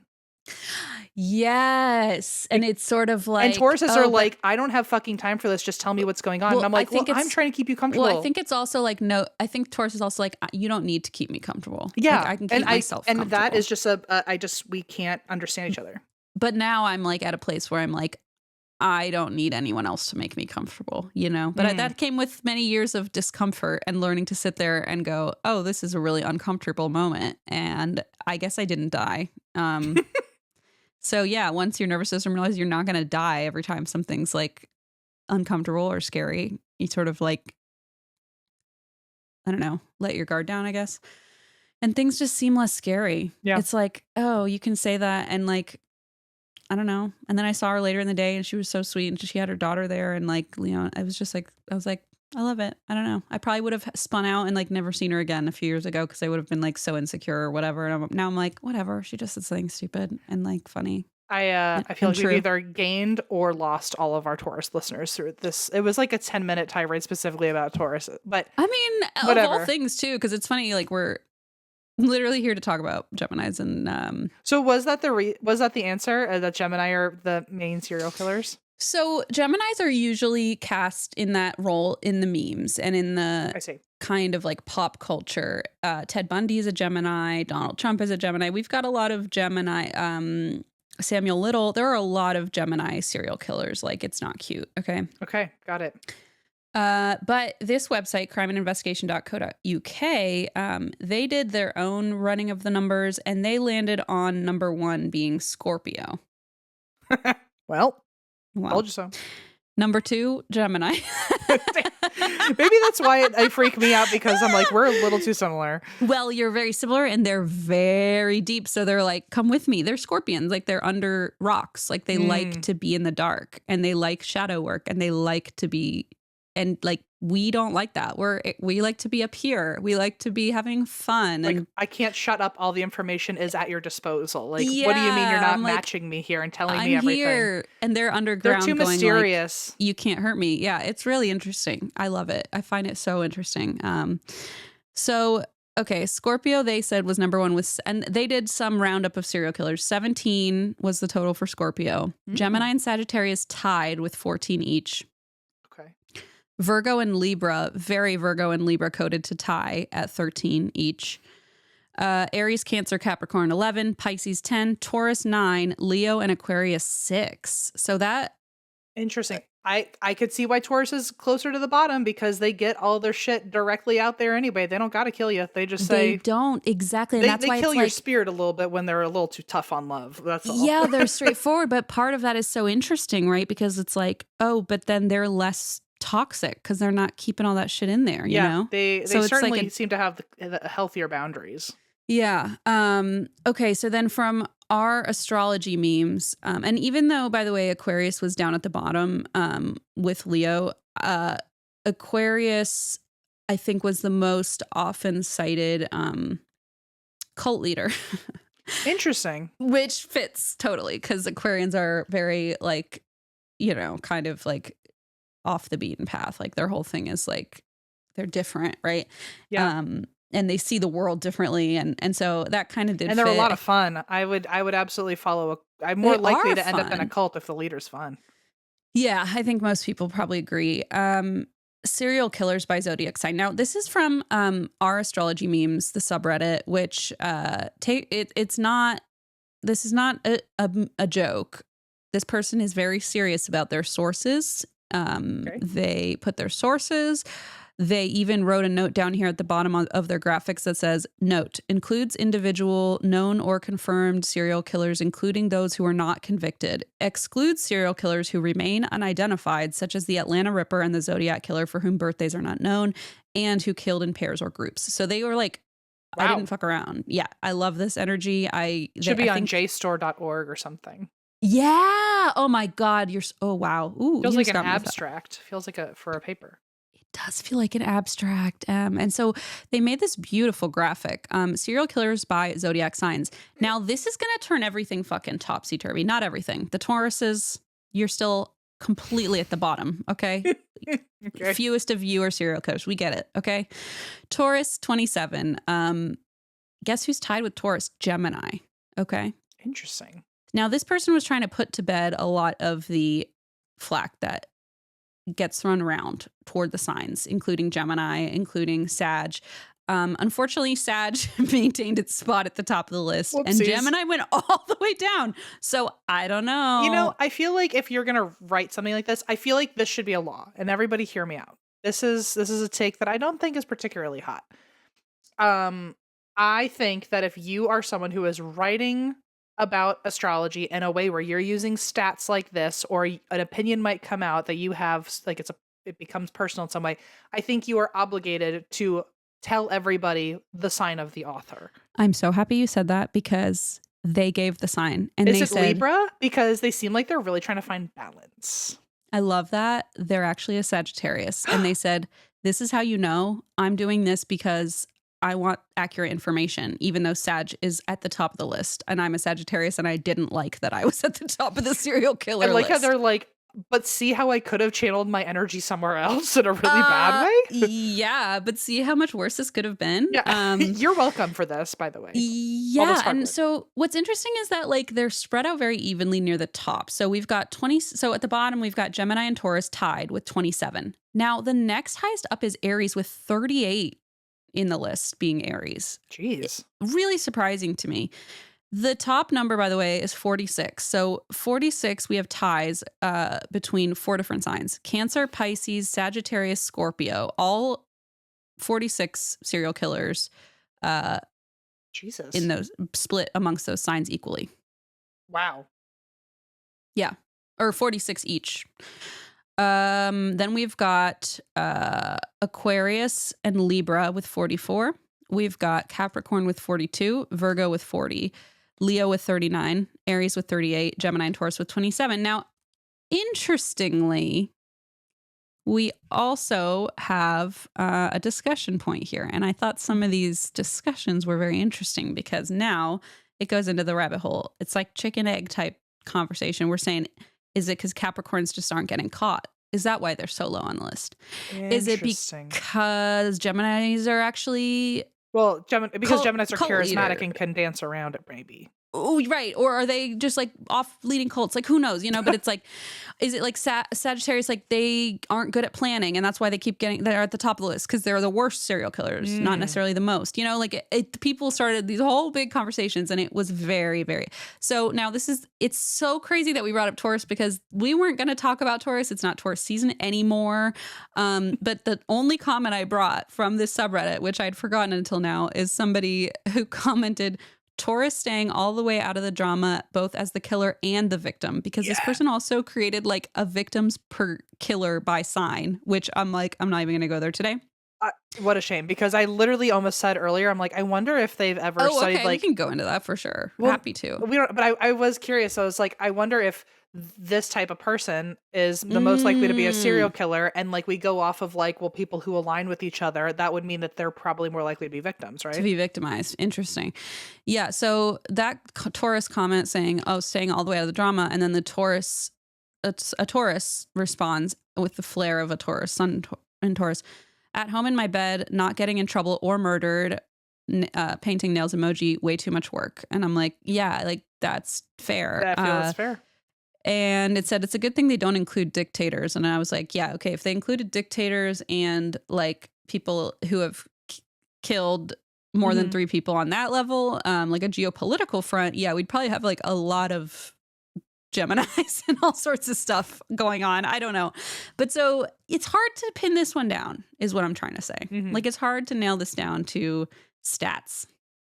But it is, I would say, this is like one of the most fascinating conversations we could have. This is such a well, birthday and then gift. You think, oh, good, because then you think, what if their Mars are like an all-in-one sign and we just don't even realize? You know what I mean? Like, what if we layered all the signs on top of each other and we were like, whoa, there's a sextile. Oh my god. Yeah, unfortunately, once you start bringing things into it, other than like someone's big 3, you fucking lost me, and then I feel like I'm the least educated person to have the conversation with. But if we're just doing fun sleepover, like, oh my god, well, he's so like such a Gemini, I could vibe with that. But I would love to have like, have you heard of these like lectures and libations meetings?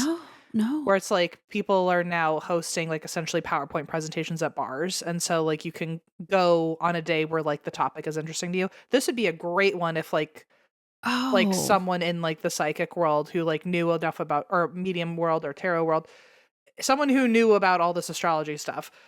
I would love to see a discussion between a bunch of them talking about like based on the intricacies of your houses hey, and planets and hey, all that. listen. What's our new chat called? Our I keep wanting to call it The antisocial hour. parasocial club. Parasocial club. Like that would be a great topic. I wonder if we can, because I know that Get a bunch of psychics on or whatever. I just mean like even within our group, like I know Jerry does a lot of, she's very actively psychic and it like works on that regularly. And then we've got Kaylin does tarot and astrology. So like we could definitely do breakout chats. It's sort of like breakout chats. We're gonna have fun with that. Yeah, so that's like the main discussion. Now I also pulled up like because then I thought, well, okay, if we're going with past serial killers just to bad people, which like this is going down a slippery slope. And it's also it's like where's how the do you, line? where's the line? But and also how do you even like categorize any of this? But this link came up of 100 most infamous Geminis, and I was like, ooh, now we're talking. Infamous. This is the most fuck ass list. I don't know who invented this, who's voting. Okay. We've got number one coming in hot. Number one, Charles II. What? No. What?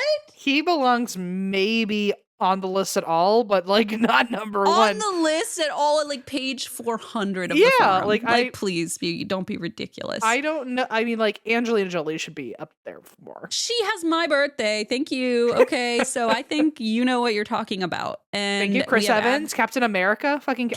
Are we joking? Technically, Captain America's birthday is July 4th, but no. Chris Evans. No, Chris Evans. I mean, he's certainly, I think people would argue they care more about him than and tell me about Chris Hansen. When's that fella's birthday? I don't know actually, but I feel he's giving like Capricorn vibes. Chris Hansen. do feel he's giving to me like Virgo vibes. Something where he's like all about the book. Oh, September 13th. Is that Virgo? I think that's Virgo. Yeah. If it's not, he's on the cusp. No, that's Virgo. Yeah, for sure. Because, Abby Wambach. What the fuck? How do we say her name? Abby Wambach. Is next. Number 2.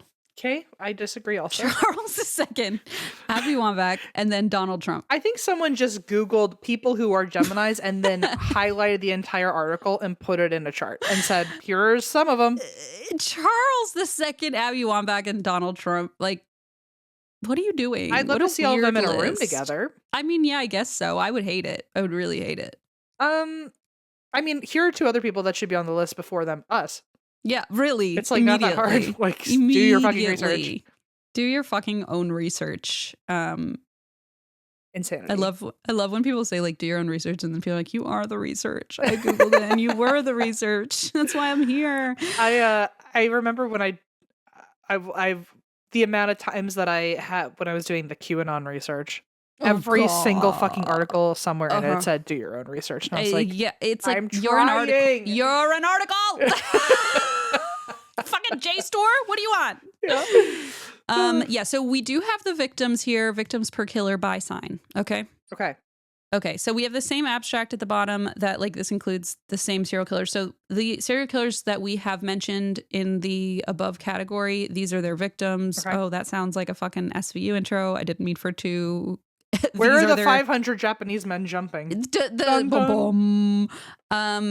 a true thing. Look it up. Do your own research, people. Okay. Research. Please, I'm so fucking tired of doing the research for you. Okay, so this I am unclear of how this really works, but it looks like victims per killer by sign. Okay, we've got Capricorn with the most at 19. They're the most likely to be a victim based on this research. Most, yes. Okay. Lowest was Virgo at 7. Lowest is Virgo at 7. That's interesting. Capricorn's 19. Interesting. That's interesting because in my mind I would think, well, Capricorns are like so studious and always prepared, and so I'd be like, oh, they're definitely not going to. Well, that's also like Virgo, so they're at the bottom. That's true. But then Capricorn are also known to be very well, they're smarty pantses. They're smart, but you got street smarts? Oh, damn. Spoken like a true Taurus something. Wow. Then we've got Aquarius, which hurts my heart a little bit because I know Aquarians can be very kind of like out in their own world and kind of like detached from reality. We've got Scorpio next with 12 instances. Okay. Aries with 11 and Libra with 11. Pisces 10. Cancer, Leo 9. Sag 8. Taurus 8. Gem 8. Virgo 7. Shocking. I did not expect to be so low, but also I guess we're so high on, as you said, we're so high on the killing list. So there's none of us to kill if we're all the killer, I guess. No, we're the lowest. We're Gemini. We're the lowest on the list. I wonder if, again, that's because we can. Are we though? We're socialize our way out of that. I don't know. So yappers. So like, what you mean? Like we're not killers, or like we're good at getting away with it? Because I don't think we're good at getting away with it. Yeah, I guess we're not that good. I mean, especially if we're yappers, that sounds like you're exactly. At some point you're gonna. And it's interesting to see here at the bottom that like the fire signs are lower on the killer list than some of the air and water signs. Well, like the water signs are higher up. I guess they're deeply feeling. Well, you mean like, so the fire signs are the ones less likely to get killed? No, sorry. I'm back to the serial killer graphic where Gemini and Taurus and Aries and Leo are all like near the bottom. And then up top, you've got like Cancer, Pisces, Scorpio, like more watery. But they're more likely, to be the killer or the victim? The killer. Interesting.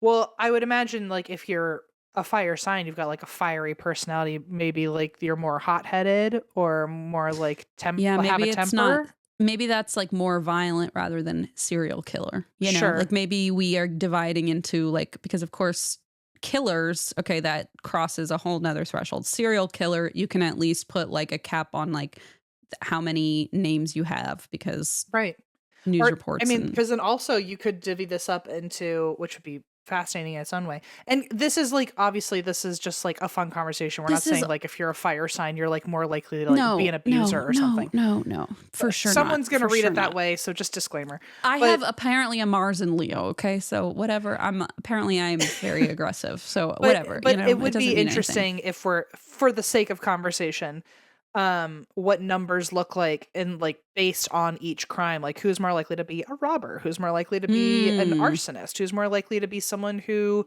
does like petty crime, like. And I think that's also so complicated because it's like, well, your sun sign is one thing and then it's like, oh, but like maybe you are more, if you believe in astrology, which I do, maybe you are more, like I have a rising and moon. Maybe sometimes you're more in like that zone, right? And sometimes you're more in your like sun. I don't know. I think it's so hard that you could ever even pin that down to like someone's sun sign, which like also is such a limiting. And so it's interesting that the methodology they used was just going off of that one sign. But I wonder if you would even have everybody else's rising or moon, like the numbers could be, the information could drastically, holy shit, be totally different. It could all not even be about that one sign. It could be about like what your fucking Mercury is in. Like it could be anything. It could be. I mean, Mars is aggression and sex and aggression. So I feel like that's a big one. I would imagine. Interesting. I imagine your moon, because that's like your shadow side. That's like your dark side, your intuition, your like deep wounds, is what your moon is. So I bet that would have a big play, like very like sensitive. So someone who is not me, I feel like it would be a really interesting midnight project to go through and do everyone's like full chart and then really see the overlap at every level. And then well, the problem too is that you would need like birth times, and I don't think we would have that for so many. Yeah, that's why I say someone who's not me. Maybe like everyone's all the serial killers in general. Maybe someone. I don't know. Maybe, I mean, a lot of them are Gemini. There are a lot of Gemini villain energy out there, which like again, I spent a long time being like kind of resentful about that, and now I'm like, oh no, it's just like a matter of like what you're showcasing to the world, what you're using for good versus evil. Yeah, I've never taken that personally. I could totally see why the stereotypes of Gemini could be bad reps. Like that's so easy to see. Like, so I think the problem for me was I felt so much more aligned with other parts of me that I was always like very like, what? No, like Geminis aren't like that. And it's like, oh no, they are. I'm just like not like I'm like seeing it. I don't know. Anytime anyone's ever said that they have a problem with Geminis, I've always gone, I totally understand. I get it too. We sound like fucking nightmares. I get it too. But a fun nightmare. You know, it's like when you kind of want to keep looking back at. At least we have a good time. I got to be honest, I have a secret to tell you, and it's that I love money. But another secret is that I really am not very good with my money. And anytime that we find out that we're working with Chime, I have a great time with that. I am help me. It feels good. It feels good because it's like, oh my gosh, finally a problem that I have had and you have had for so long that now has like a very direct and easy answer and guide, and that is Chime. Chime is changing the way people bank. Chime members can benefit. There are a lot of benefits, but one thing is you can benefit from up to, get this, $1,150 in annual rewards, fee free. It's rated 5 stars. Like this isn't some sketchy situation. This is like real humans there. If you need help, this is America's #1 choice for banking. You get your checking account. You get 5% cash back on your Chime card. Like it's all structured and built in a way to make it easier for you. And I mean, Christine's really bearing the lead here for us because not only do we love money, but we love perks. And you get we love perks. You get premium travel perks like airport lounge access, 24/7 travel concierge. All that's included on your Chime card. You can even get up to $500 of your pay when you pay with MyPay. So they also have Spot Me, which lets you overdraft up to $200 fee free. Why would you not do this? Chime is not just smarter banking. It is the most rewarding way to bank. Join the millions who are already banking fee free today. Head to chime.com/drink. That's chime.com/drink. It only takes a few minutes to sign up. Chime is a fintech, not a bank. Banking services from MyPay and Chime Card provided by Chime's bank partners. Optional products and services may have fees or charges. Stated annual percentage yield and cashback for Chime Prime only. No minimum balance required. Checking account ranking based on a J.D. Power survey published October 20, 2025. For more information on APY rates, MyPay, Spot Me, and travel perks, go to chime.com/disclosures. What did they say? Where does Aries fall in both categories? So Aries was... You know, it's interesting. Gemini and Taurus in the serial killer list were at 27 at the bottom, and then it jumps up to 38 with Aries. So they're second to, or third to last, or third from the bottom, but they also have like a big jump up from Gemini Taurus. So interesting. My mom's an Aries, and also Aries they scare me, but I think that's just because my mom. Well, yeah, and 38, 39 Aries Leo, like, yeah. So that's next. Was there anything that you were surprised by reading this outside of Geminis? Yeah, like the fact that like Pisces and Cancer are the highest number, when like typically people joke like, oh, Gemini serial killer season, like, I don't know, because Ted Bundy and a lot of the famous ones are Gemini. So I'm like, I was really shocked by this, that we were at the bottom of this list that includes, I don't know, if you add up all the numbers, how many. And sorry, Pisces and Cancer, that's most likely to be a serial killer. That doesn't really surprise me though, because aren't they both known to be like really emotional? Yes. So I would just imagine, well, they just like third snap or something faster. I don't know like what the thought would be. Like all 3 water signs are in first place. That is weird because they are supposed to like go with the flow more, right? Isn't that the other thing about them? It's interesting. I feel like I mean, I guess Cancer makes sense, right? Because the point of Cancer, the crab is like, oh, you have a hard exterior and then you have like a soft underbelly. Like you're like so sensitive inside, but you don't necessarily portray that. So I guess that's an interesting way to look at it, as like maybe you have like armor. I don't know. You're armored. But yeah, Cancer, Pisces, and Scorpio, all with 46, but then tied with Sagittarius, which also has 46. And then like Sag, you're all the way up there with 46, and Gemini's down there with 27. Like that does not track to me. No, I'm shocked by that. It is so fun to just play speculating though. Like I mean, this is all made up, guys. I'm telling you, I promise. But like, it's fascinating. Like, because again, we don't know anything by someone's just their sun sign, but like it is an interesting pattern. It's certainly a cool study to be like, oh, Yeah. fun fact, did you know a lot of people happen to be like this? I wonder why. Or like, I know. and It's it could even be, I mean, I'm absolutely just bullshitting off the dome here, but it could be environmental. Like if you're born in June, that's because, you're, well, I was gonna I don't say, what fucking if we know. added head injuries or the homicidal triad, right? Like, what if we Yeah. added that into the mix? That could completely change everything. Like, who had a head injury, frontal Yeah. lobe injury? Or you could even do Um, how many of them, what are, maybe it's that they're all Geminis, but what are all their relationships with their parents? Or like, oh God, what are yeah. their relationships with their siblings? Or, All their moms were Aries. We're both screwed. I mean, it could even be like because, like, it could be like a butterfly effect thing. Like, because they're Geminis, they learned at school this way, and like it's just like a ripple effect. They ended up turning out this way because they were Geminis, and that affected their behavior in some way. Like, Right. that So could it's, be I also mean, it's super far, interesting. exactly. So it's like far too simplistic, of course, to look at it just as the bare facts, Right. or to mean much more than like just a fun talking point. But it is also, you're right. Like you could go down so many rabbit holes. You could do, why, right? Because I mean, did you read that book? Oh my God, whatever, that Malcolm Gladwell thing we all had to read, Oh, where it was Blink? like, maybe it was Blink, but it was the one with 10,000 hours or whatever. It's Oh, like 10,000. It was like his fourth book or something. It was one of them. And he like talks about like, oh, well, I think it was him who talks about like, oh, the hockey teams in Canada. It's like, it ended up being more important what month you were born in, because if you were older, you were automatically, or at least typically, bigger, and so you're more likely to make it on the hockey team earlier in elementary school, like when they start in like second grade, and then and then by the time you're at like a professional level, it's people are like, why are all of them born in September or whatever the month was, Right. like October, and it's like, oh, it just happens to be the cutoff for the Right. for It's the like, age. what is it, like correlation is not causation or something? Exactly. So that's beautifully put. Yes, science has already given us the terminology for it. Thank you. That's really well done. It's always like, well, more. It's like when there are more I'm butchering it, but one of the examples that like I always learned in my psych classes was like, more people get murdered. When more people get murdered, their like ice cream sales go up, and it was like, well, it's just because both things are happening in the summer when people are outside and it's hot. Right. Like it's like more people there are could be getting a totally killed. different third factor you're not paying attention to.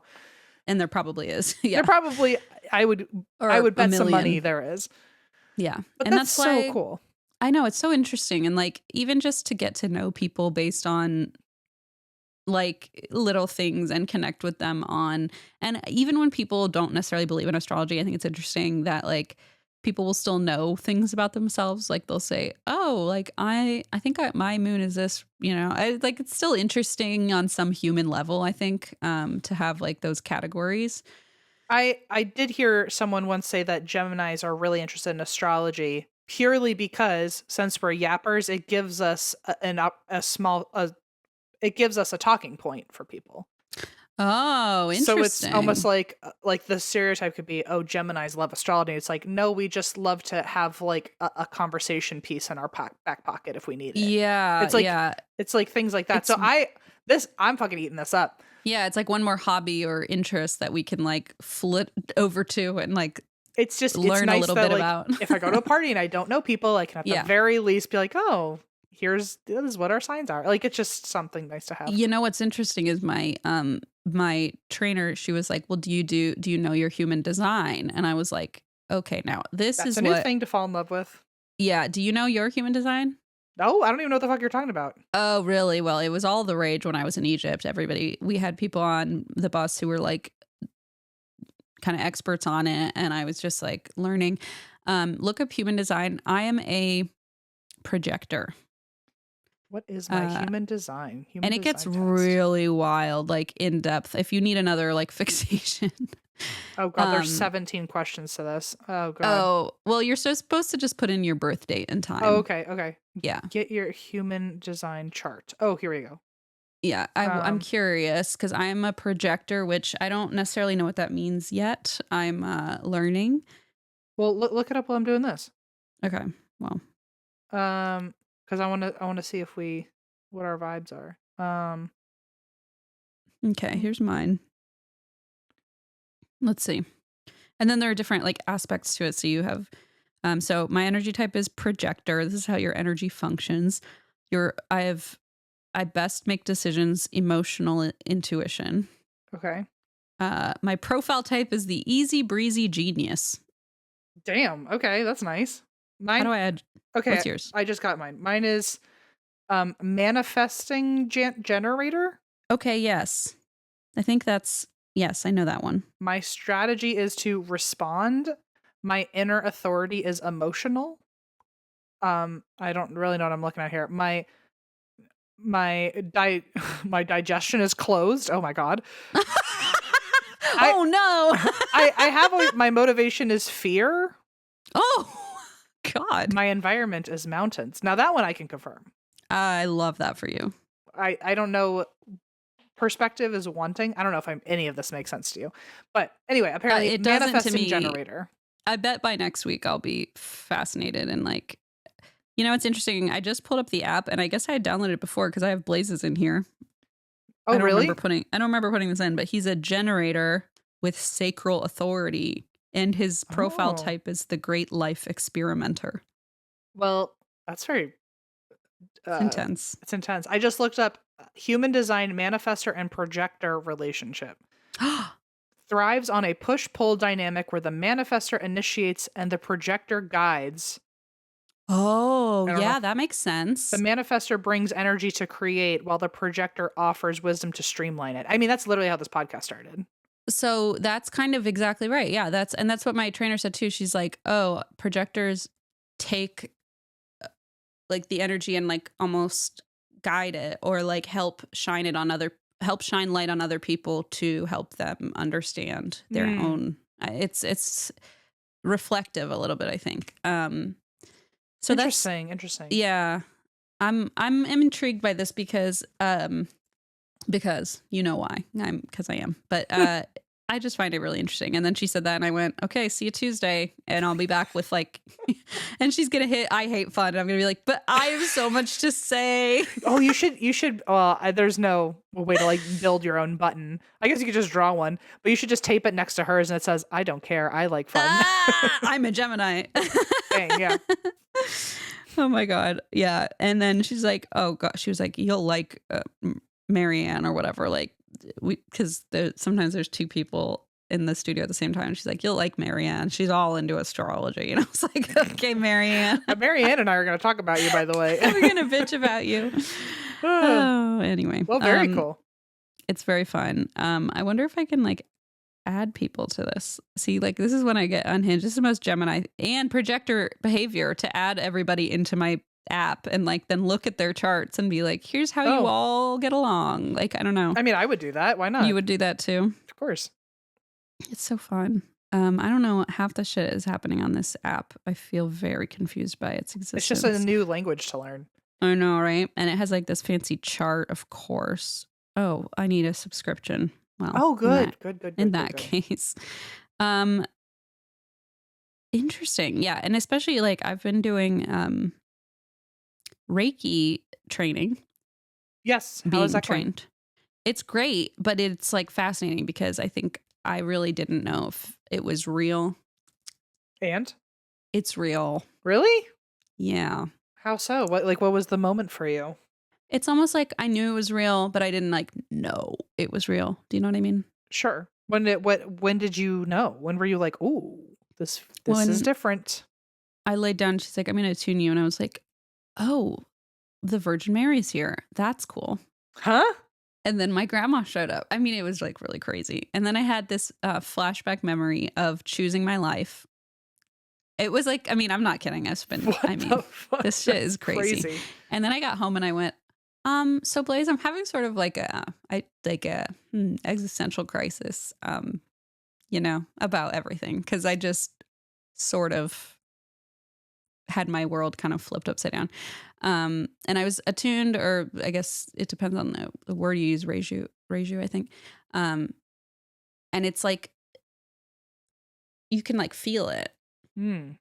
Like I had this stomach ache and I was like, oh my God, I can like feel energy. It's like essentially like you could feel like Like if your stomach hurt, does that mean like a stomach chakra isn't aligned or something? No, I just like had a tummy ache. So I was like, oh, I'll try to like lay my hands on it and just like intend to do Reiki. And it was like, oh, I can like feel like my hands tingling and like, Weird. I put it on my head. And at one point I was doing this and I like put my hands on my face and I just like tears were like pouring down. And I was like, I do not know what's happening. Like, I don't feel sad. Wow. I'm just having like huge emotions. It's trippy, dude. And so it feels different than just like mind over matter, like just yes. weird. Yes, Who's teaching you? Sorry, I'm asking too many questions. No. Sorry. I thank you for asking. Her name's Maria. Maria, you got a lot of trainers left and right on all this, and you're breathing, and you're. I don't know what is happening. It's like I turned. Well, I haven't talked about this on the podcast. Happy birthday to us. I'm gonna just completely derail now and I think yes, go for it. Okay, I'm gonna say an announcement, which I wasn't even sure if I would ever come up on the podcast, and now I'm gonna say it, and now I have to find my right app to make sure I get the statistics correct. Hold on, please, one moment. I'm ready. Are you sat? I'm literally on a bench. Do you remember when? Hey, I watch a lot of snark channels. Do you remember when Michaela Neguera was like, "You're gonna want to sit down for this," when she announced her own divorce, and everyone was like, "Are you about to announce your own divorce?" Can you imagine? No. Oh my god. Remember when I accidentally almost make people think I'm divorced like every 5 minutes? Because like I never wear a wedding ring, and neither does Blaze, and I'm like, I don't know, I just don't. I never noticed actually. You don't wear a wedding ring? I never noticed in my entire life. Well, I do usually, but like I'll take it off for a shower, and then I'll like forget, and it's like kind of small on me, and then I like don't want to wear it, and then people are like, why aren't you wearing a wedding ring? I mean, it's mostly like my mother, and I'm like, I don't know. I just like don't. We have a baby in a house. And literally, many like, animals. I just kissed him on the mouth. What more do you want as proof of my love? Okay. Anyway. Well, apparently I lost the app, which, you know what? I guess that is enough to say what I'm trying to say, which is that I actually have quit drinking alcohol. Really? Surprise. Yeah. Yes. And cool. Today, when? Well, that's what I'm trying to find. Oh, okay. Is my app that tells me. Oh, here it is. Days since. 82 days. Holy shit. What are you going to do for day 100? You got to do something. I don't know. I never thought I'd make it this far. Is it just to see if you can, or is this like what's I'm out. Wow. I'm out. It happened very suddenly. It was not planned. It sounds like I'm pregnant. I'm not. It sounds like I'm divorced. I'm not. You just decided one day, like, oh, I'm just over it, or what? Or do you don't have to talk about it. You don't if you don't want to. It's so weird that we're talking about this because it was the night of the eclipse. Okay. I mean, cool. Sorry. It's just like I don't know why I'd even look like that. Where are we going? Is what I'm thinking.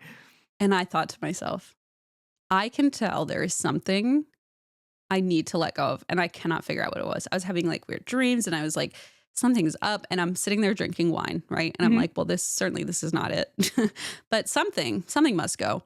And so I was getting so frustrated that at one point I was like really trying to like let go and surrender and just be like, okay, take the wheel, God, whatever. And I'm sitting there and I was like, okay, it's the eclipse. So tonight I'll do a little ritual. And I said to the universe, to the world, I give up. You take over. I can't figure out what you want me to do, what you want me to let go of. Handing the reins to you, figure it out. That night I woke up with what I thought was the flu. It was alcohol withdrawals. I was vomiting. I had a fever. I was sick for like 2 or 3 days. And it finally occurred to me. How much did you drink the night before? I mean, the same amount I had always drank, which was far too much. And it was like, I don't know what happened. It was almost like I got like pushed into this.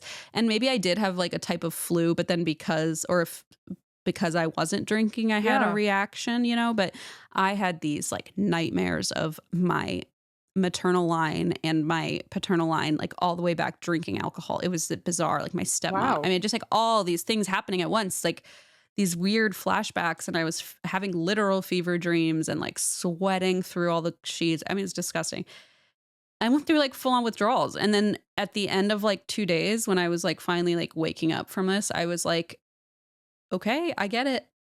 Like, I get it. It was like, I just woke up and was like, fine. And it was so weird because I had already had in place, like, this is very Aquarius of me, like very mentally had already planned behind the scenes of my brain, like all the sort of things I was gonna, like, I knew the creator on TikTok, I was gonna DM real quick to be like, hey, I remember like you posting about quitting drinking, and like, I just want to touch, just like little things where I was like, oh, I can go back to her content and see, like, remind myself of like the tips that she had posted, and I like texted Blaze and said, just get rid of all the alcohol, no questions asked, and I don't know, Wow. it just suddenly happened very aggressively. And I guess whether it was just a coincidence or not, I said, like, I give up, I can't figure it out. And I said, just take the wheel, and it fucking did. And it sent my life into quite a spiral, in a good way, bad way, all the ways. I think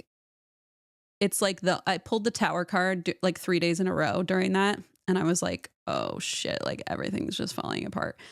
Wow. Oh my In gosh. like a good way. How do you feel? Well, my Crohn's went crazy. I got like really sick. It was like my hormones were out of because I'd been drinking so much for so long that it just got to a point where I was like, You were at oh, like my a new body's not. normal. Yeah, like my body yeah. was like, what's happening? Like you've put us into shock.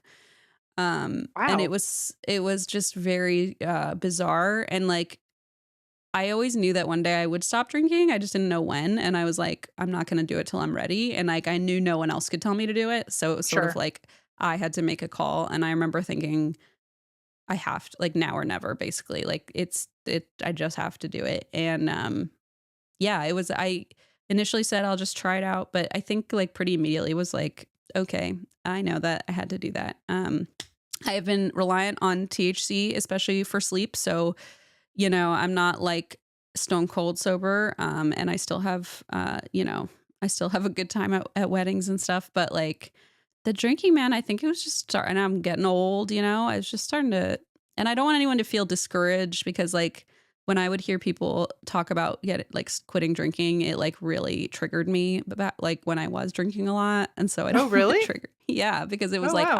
I know I should be doing that. But like, you kind of like get this like, I had no idea. Wow. There's something validating about other people drinking, right? Because it's like, okay, especially people you follow. Like if you're drinking and you don't feel necessarily, at least for me, I didn't necessarily feel comfortable with my drinking, but I was like comforted by watching other people drink and being like, it's normal, like to be a mom who drink, and there were all these things where I would like just normalize it in my own head to kind of avoid looking at it closer. And then, so I don't want anyone to feel like that because at least for me, I was like, it's only going to happen when I'm ready. And I guess I was ready. I didn't think I was ready, but my body was like, we're done.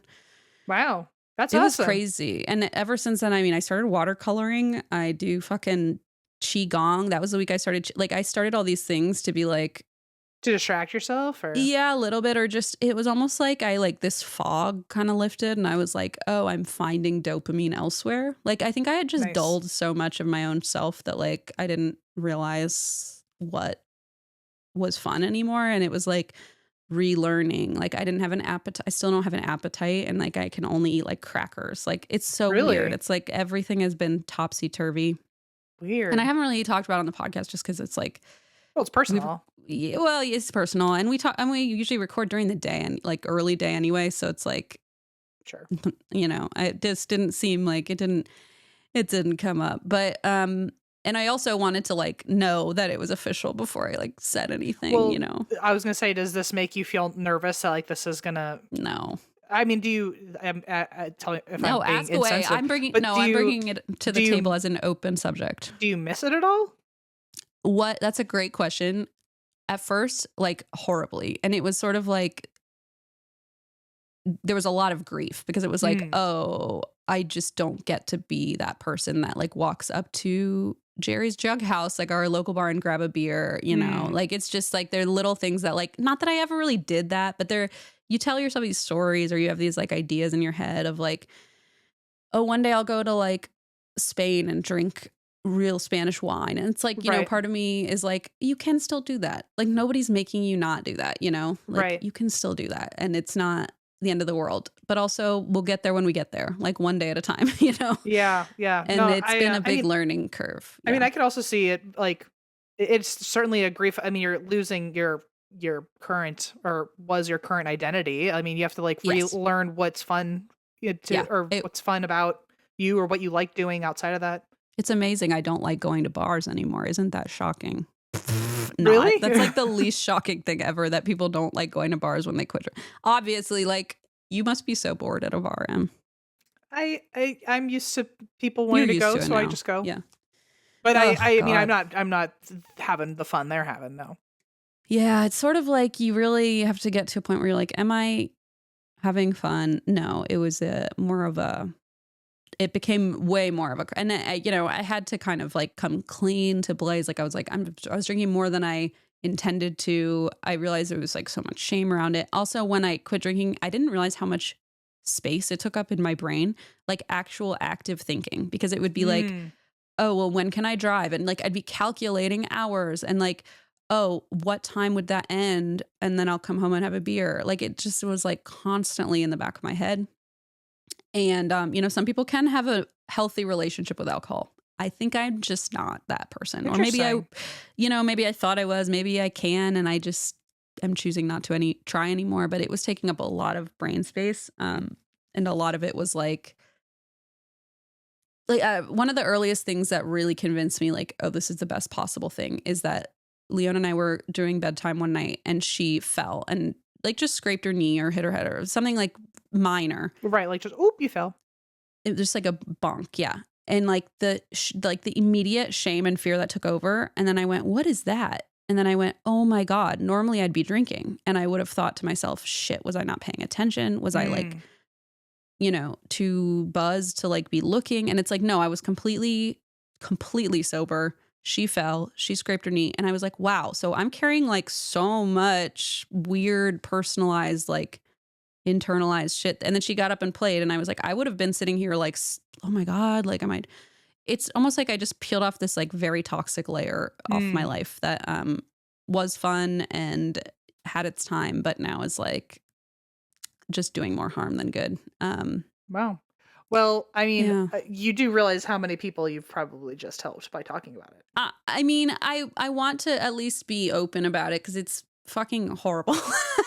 I think you're about to It's accidentally so get hard. an influx of messages. It's so hard. It's so hard. And like I've not been like super vocal about it. Like I've been posting more on Instagram. I'm really trying to like get a feel for, this is like kind of corny, but like a feel for myself back. And I think that's why like all these random like jujitsu and things, I did not plan any of this. And it all happened so fast. It was almost like I pulled one like Jenga piece and everything kind of like collapsed, but like rebuilt very quickly. It was like I pulled that piece out and suddenly I'm like seeing a trainer for like diaphragmatic breathing, which is like completely changing my anxiety levels. And I'm like going to jujitsu with Blaze and Leona every other day, like just for fun because he said, why not? Like, I don't know. A lot of things have just opened up that I think I needed to let that go. And I got to a point where I knew I needed to let go, but I was holding on so tight that I was like, I basically told the universe, like, fucking do it. You have to do it for me. And it felt like it got pride out of me. I'll tell you what, it felt like it got pride out of me. But like now that it's gone, I'm like, okay,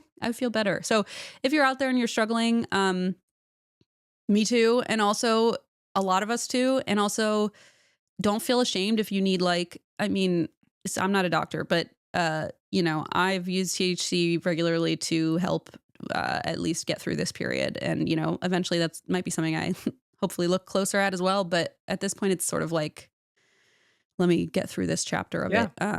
And yeah, so don't feel, ashamed, but yeah, feel free to DM me if you want to. And again, I don't want anyone to feel like discouraged or whatever. I don't know. It's like, it's also hard because it's like 9 years of my literal like job identity too, Yeah. So And what you're it's like, saying is your team milkshake now. sure. That's crazy. How about we finally have a pothead on the show. How about that? I'll become the And that's the why loyal we stoner. don't drink. Yeah. That's why we Yeah. smoke. Yeah. And I don't know. There's just something very, very, that has naturally very much like opened up in like in my interest, like in finding joy other places, and having kind of more openness and feeling more in my body. So yeah, anyway, I felt like that was either going to come up sometime or not. And I said, you know what? Well, if it comes up, it comes up. And we It's your journey. said, Yeah. hey, let's talk about astrology. And here I go. Oh my gosh. Totally derailing. But anyway, so that's my update.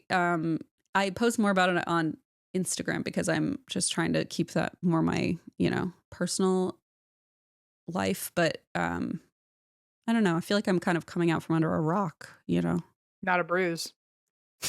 I mean, a huge bruise. That is also part of why I'm a walking bruise, because it is so much easier to just numb yourself out, dude. It is so much easier. I believe it. Yeah. And I don't think I would have ever been able to climb out of that, which is why I avoided it. I know I would not. The struggle would be very tough. So I'm very proud of you. And also selfishly, this works out really well for me because now you and I could literally finally go drink together because we would have mocktails together. I can finally give someone my recipes. Shocking. It's shocking because I'm like, I've never understood your plight until now. It's like I've never everything really you just understood. said. No, my plight. No. No, but it's true. Like I'm like, OMG.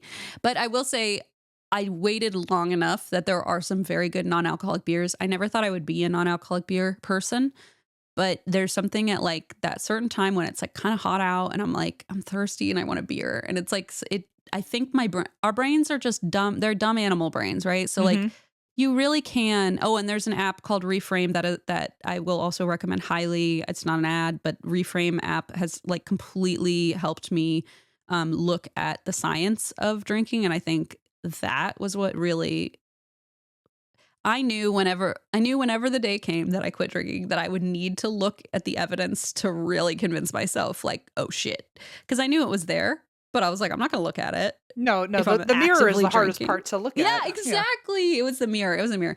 And the universe was like, here's a giant mirror, a funhouse one. Well, I mean, truly, next time you need a fun little drink and you an FLD and you don't know what to do, I literally have 30 now, as of this week, 34 years of experience of all the fun things I could pass along to. As of this week. I'm so proud of you. And I'm proud of us. The Raslams are going to be incredible. Raslams. Yeah, I've gotten into some matcha. Remember when I was drinking matcha? Oh, and yeah. I'm like, I don't know. This is all new to me. Like I'm literally, I feel like I'm kind of a kid again. Like I'm like experiencing things. Literally, like it's the only way I can relate to this personally, but like the amount of mixing of juices you're about to do is going to blow your fucking mind.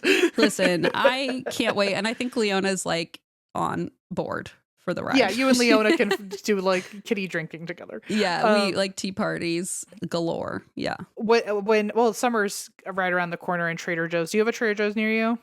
I do. I'll send you some stuff because there's I would love that. There's one that it's my favorite drink, but it's like seasonal stuff that only Trader Joe's sells. So when it happens, I love that. We'll have to it's a big make it deal. together on the show. Yes, that would be fun. Oh, we do. Oh, we could do like, and that's why we drink and actually do like mocktail recommendations back and forth. And finally, I can tell you. I know. Finally, you can suggest drinks to me, and I can tell you, as the expert here, you're not going to want to have that one. Tell me how to do it. Tell me how to live. Sorry, that's not what I mean by it. But tell me how to live. Finally, my life. we can relate a little differently, or I can at least. I'm getting it though, because like I'm like, oh, it is fun to just go try something and take a class and learn something. Like, I don't know. I just feel like I've gotten a renewed appreciation, but also like a lot of things have been like upheaval, like it's almost like also I cut that out and it's like, oh, now everything's different in my family. Not everything's different, but like I relate to life differently. I relate to family dinner differently. I relate to birthdays and events. Well, your whole life is you're rewriting how you operate under every circumstance. Right. It feels like I've just been like kind of reassembled. And so it's very kind of maddening, but also exciting. So I've been posting a lot, but sometimes I'm like, I'll like post something where I'm like, this is fucking hilarious and it's so me. And then I'll share it. And like a few hours later, I'm like, what does this even mean? Like, what am I doing? I don't know. I feel like I'm just kind of like experimenting with things. So it's kind of fun. Yeah, it's like fun. And I had resigned myself. I had told myself there is no way in hell I'm going to ever quit drinking. I was like, there's no way. It's just like not possible. And I remember thinking there was a point in my life, this is so dark, I'm sorry, but this is probably when my Taurus trainer was like, you got to say that in therapy, please, not here. I like how this is therapy. I mean, whatever. This is, okay, it's our birthday. No, I think the thing that really struck me afterward was like, I remember being in the kitchen and being like, well, this is a generational pattern that like Leona's going to have to break, not me. Like I can't do it. And I was like, I don't think you're alone in having thought something like that. It's really scary. And like, it's one of those things where like afterward, it's like, oh, I just like want to hug myself. But at the time I was like, oh my God, I was like beating myself up and being so cruel. And I think like, just be gentle with yourself, even if you are feeling like you're doing everything wrong. It's hard. It's so hard to be a human. Okay. Yeah. It's hard to not rely on, especially when the system is against you. Totally. I mean, and they like, want you to be drinking and doing, they want, it's like, I mean, but like, it's just easier to numb out, right? Like it is. It's and, absolutely, especially when like it's so glamorized that this is the way to cope and this is the way to be social. And if you don't do, I mean, there's a very big reason. There's many reasons, but one of the reasons why a lot of people don't quit is because they're like, well, then what else is there? And which feels dark, but I mean, that's it's like, what I always thought. I was like, what's the point even? Yeah, it's like, this is how I operate in this situation. And it's a big ask to take someone's plaything away and completely reinvent themselves. Totally. And it's like, for why, for what? And like, that was always my thing. And so when it like kind of happened, I was like, I need to know for why, for what. And I feel like that app especially was so helpful because every day I would be like, well, it knows your dopamine's low. So it's like fucking ready to like hit you wherever or help you wherever you need to deal with that. But then it also is so helpful because it'll be like, hey, it's been 5 days and this means like the inflammation is down by this much or like, so it's very like cerebral, which I appreciate and kind of like shows you the literal physical evidence of like, hey, your sleep is better. My Aura ring is like, wow, what's happening? And I'm like, shut up. Yeah. Shut up. I know, but it took a long time. And sometimes you just got to wait it out for your nervous system to be ready. But like, damn. No, it's a journey. It's your journey. I mean, I'm sure people are super happy that you're talking about it. I hope so. And like, if you're out there and you're like, I couldn't do that. Well, I couldn't either. So I don't know, man. I mean, if I can do it, you can do it. Believe it me or not. Believe it or not. No pressure. Somebody has probably taken everything you just said as like a sign or I mean, what's so funny is the day I quit drinking, I was like, I want signs every fucking 5 seconds. I would open my thing and it was like, how to stop. And I was like, fine. It's like, I need a different sign. It's like, no, that's not specific enough. And it's like, here's a sign from your guardian angel that you should stop drinking. And I'm like, it still doesn't quite do it for me. It's like, that's not direct enough. Specific. But yeah. Well, when is your 100th day then? I have no idea. Well, today's almost like, what, 82? 82. I was so like counting every minute for a while. And then that's going to be a good sign of growth that like now you're not looking at the I couldn't even find the app at first, which was kind of shocking. But yeah, so I guess I have 18 more days and then it'll be 100. How are you going to celebrate? Go drinking? Get wasted. Yeah. Oh, geez. Yeah. Maybe. No, you never know. Juice box. Juice boxes. Get high on life, get high on the marijuana. I don't know. Go do something. I mean, look, because the world is ass, even if you're like, oh, I'm in such a good place, I don't really feel like I need to celebrate. That aside, it's like anytime that this shithole world gives you a reason to like just be whimsical, like just take it. Just take it. I'm gonna do it. I'm gonna plan my 100th. I've gotten myself a lot of treats because it's just been very healing to be like, but then it's also like, oh, I lost my yoga mat years ago and I was too embarrassed to like go get it back from the yoga studio. So like I'll go to yoga this week and after 2 weeks I bought myself a new yoga mat. Like I've been very, so if it sounds so corny because it's like I didn't do any of it on purpose. Really, I didn't. It sounds like I did. But I also want to say like if you feel like so stuck, literally ask the universe, be prepared to get fucking thrown on your ass. But like it'll pick you back up. Yeah. No, the world adapts with you. So yeah, it'll kick your ass, but it'll help you up. But so yeah, if you ever need, feel free to reach out on Instagram or that's usually, I mean, I still have a hard time responding. Reach But you out can and maybe you'll get a response. you never know. Maybe one day when I'm feeling whimsical. So, Well, I'll speaking for Well, everybody, anyway. we're all very proud of you. I know that's not what thank you're. you. Dare I feel like I'm placating you? No, you're But- not placating me. No. I believe you. I don't feel that way. I mean, when people are placating me, I know. then I'm like, don't placate me. But I know you're not placating me. But no, we're all very proud of you. thank you. That's a long time. That's a long time. Thank you. I'm shocked by the number. It really is like shocking that I'm approaching 100. But it does get easier. I will say, like, almost immediately within a couple days, it was like the grip of it was gone, or not gone, but at least like way lower. Yeah. So in the moment, it feels like there's no possible way. Like your body's like, we actually don't know how to live without this. And you're like, so it's like a real thing. And by the way, your brain is tricking you. It's telling you things. I used to Google, is my brain tricking you? And it was like, yes, your brain is literally tricking you because you get dopamine from this. And it's like, do it again. Nothing else will do. Nothing else will do. Of course. Well, especially the confirmation bias of, well, last time it made me feel a lot better. So, yeah. And why don't we just do that again? Yeah. And it's like easy. And, so don't beat yourself up. It's hard. If I can do it, you can do it. Very proud of you. Thank you. And also, I know it's like gotten kind of lost in the sauce at this point, but well done on the discussion about horoscopes as well. I know, right? I'm like, I swear to God, this was not even. And by the way, folks, for next week, because I was like, I think I'm just going to do the astrology today because we already have a long episode, but I do actually have a topic for next week on two criminals called the Gemini twins. Okay, so we can get to that. Next week's off, but the week after it'll be. We'll probably be leaving Gemini season. It'll be the perfect time for me to force more Gemini talk into the ether. Well, the plot twist is that we're the Gemini twins, and we haven't actually committed the crime yet, so we have to go do that before I can report on it. We better do it soon. Yeah. Before. Well, I've got some time on our birthdays, so excellent. Yeah. Okay, you guys have to be our alibis. Well, I'm proud of you, Christine, and happy birthday. Next time I talk to you, you'll be 35. So elderly, half of 70. Oh, wow. Okay. Hey. Sorry to ruin everyone's day. Wow, I want to die. I almost said that earlier when you talked about Alaska, and I was like, zip it. I hate fun. And now it burst out. I'm sorry. Oh, well, anyone, if you want to come to Alaska, you have a year to plan it. See you in June in Juneau. And that's why we don't drink. Good one.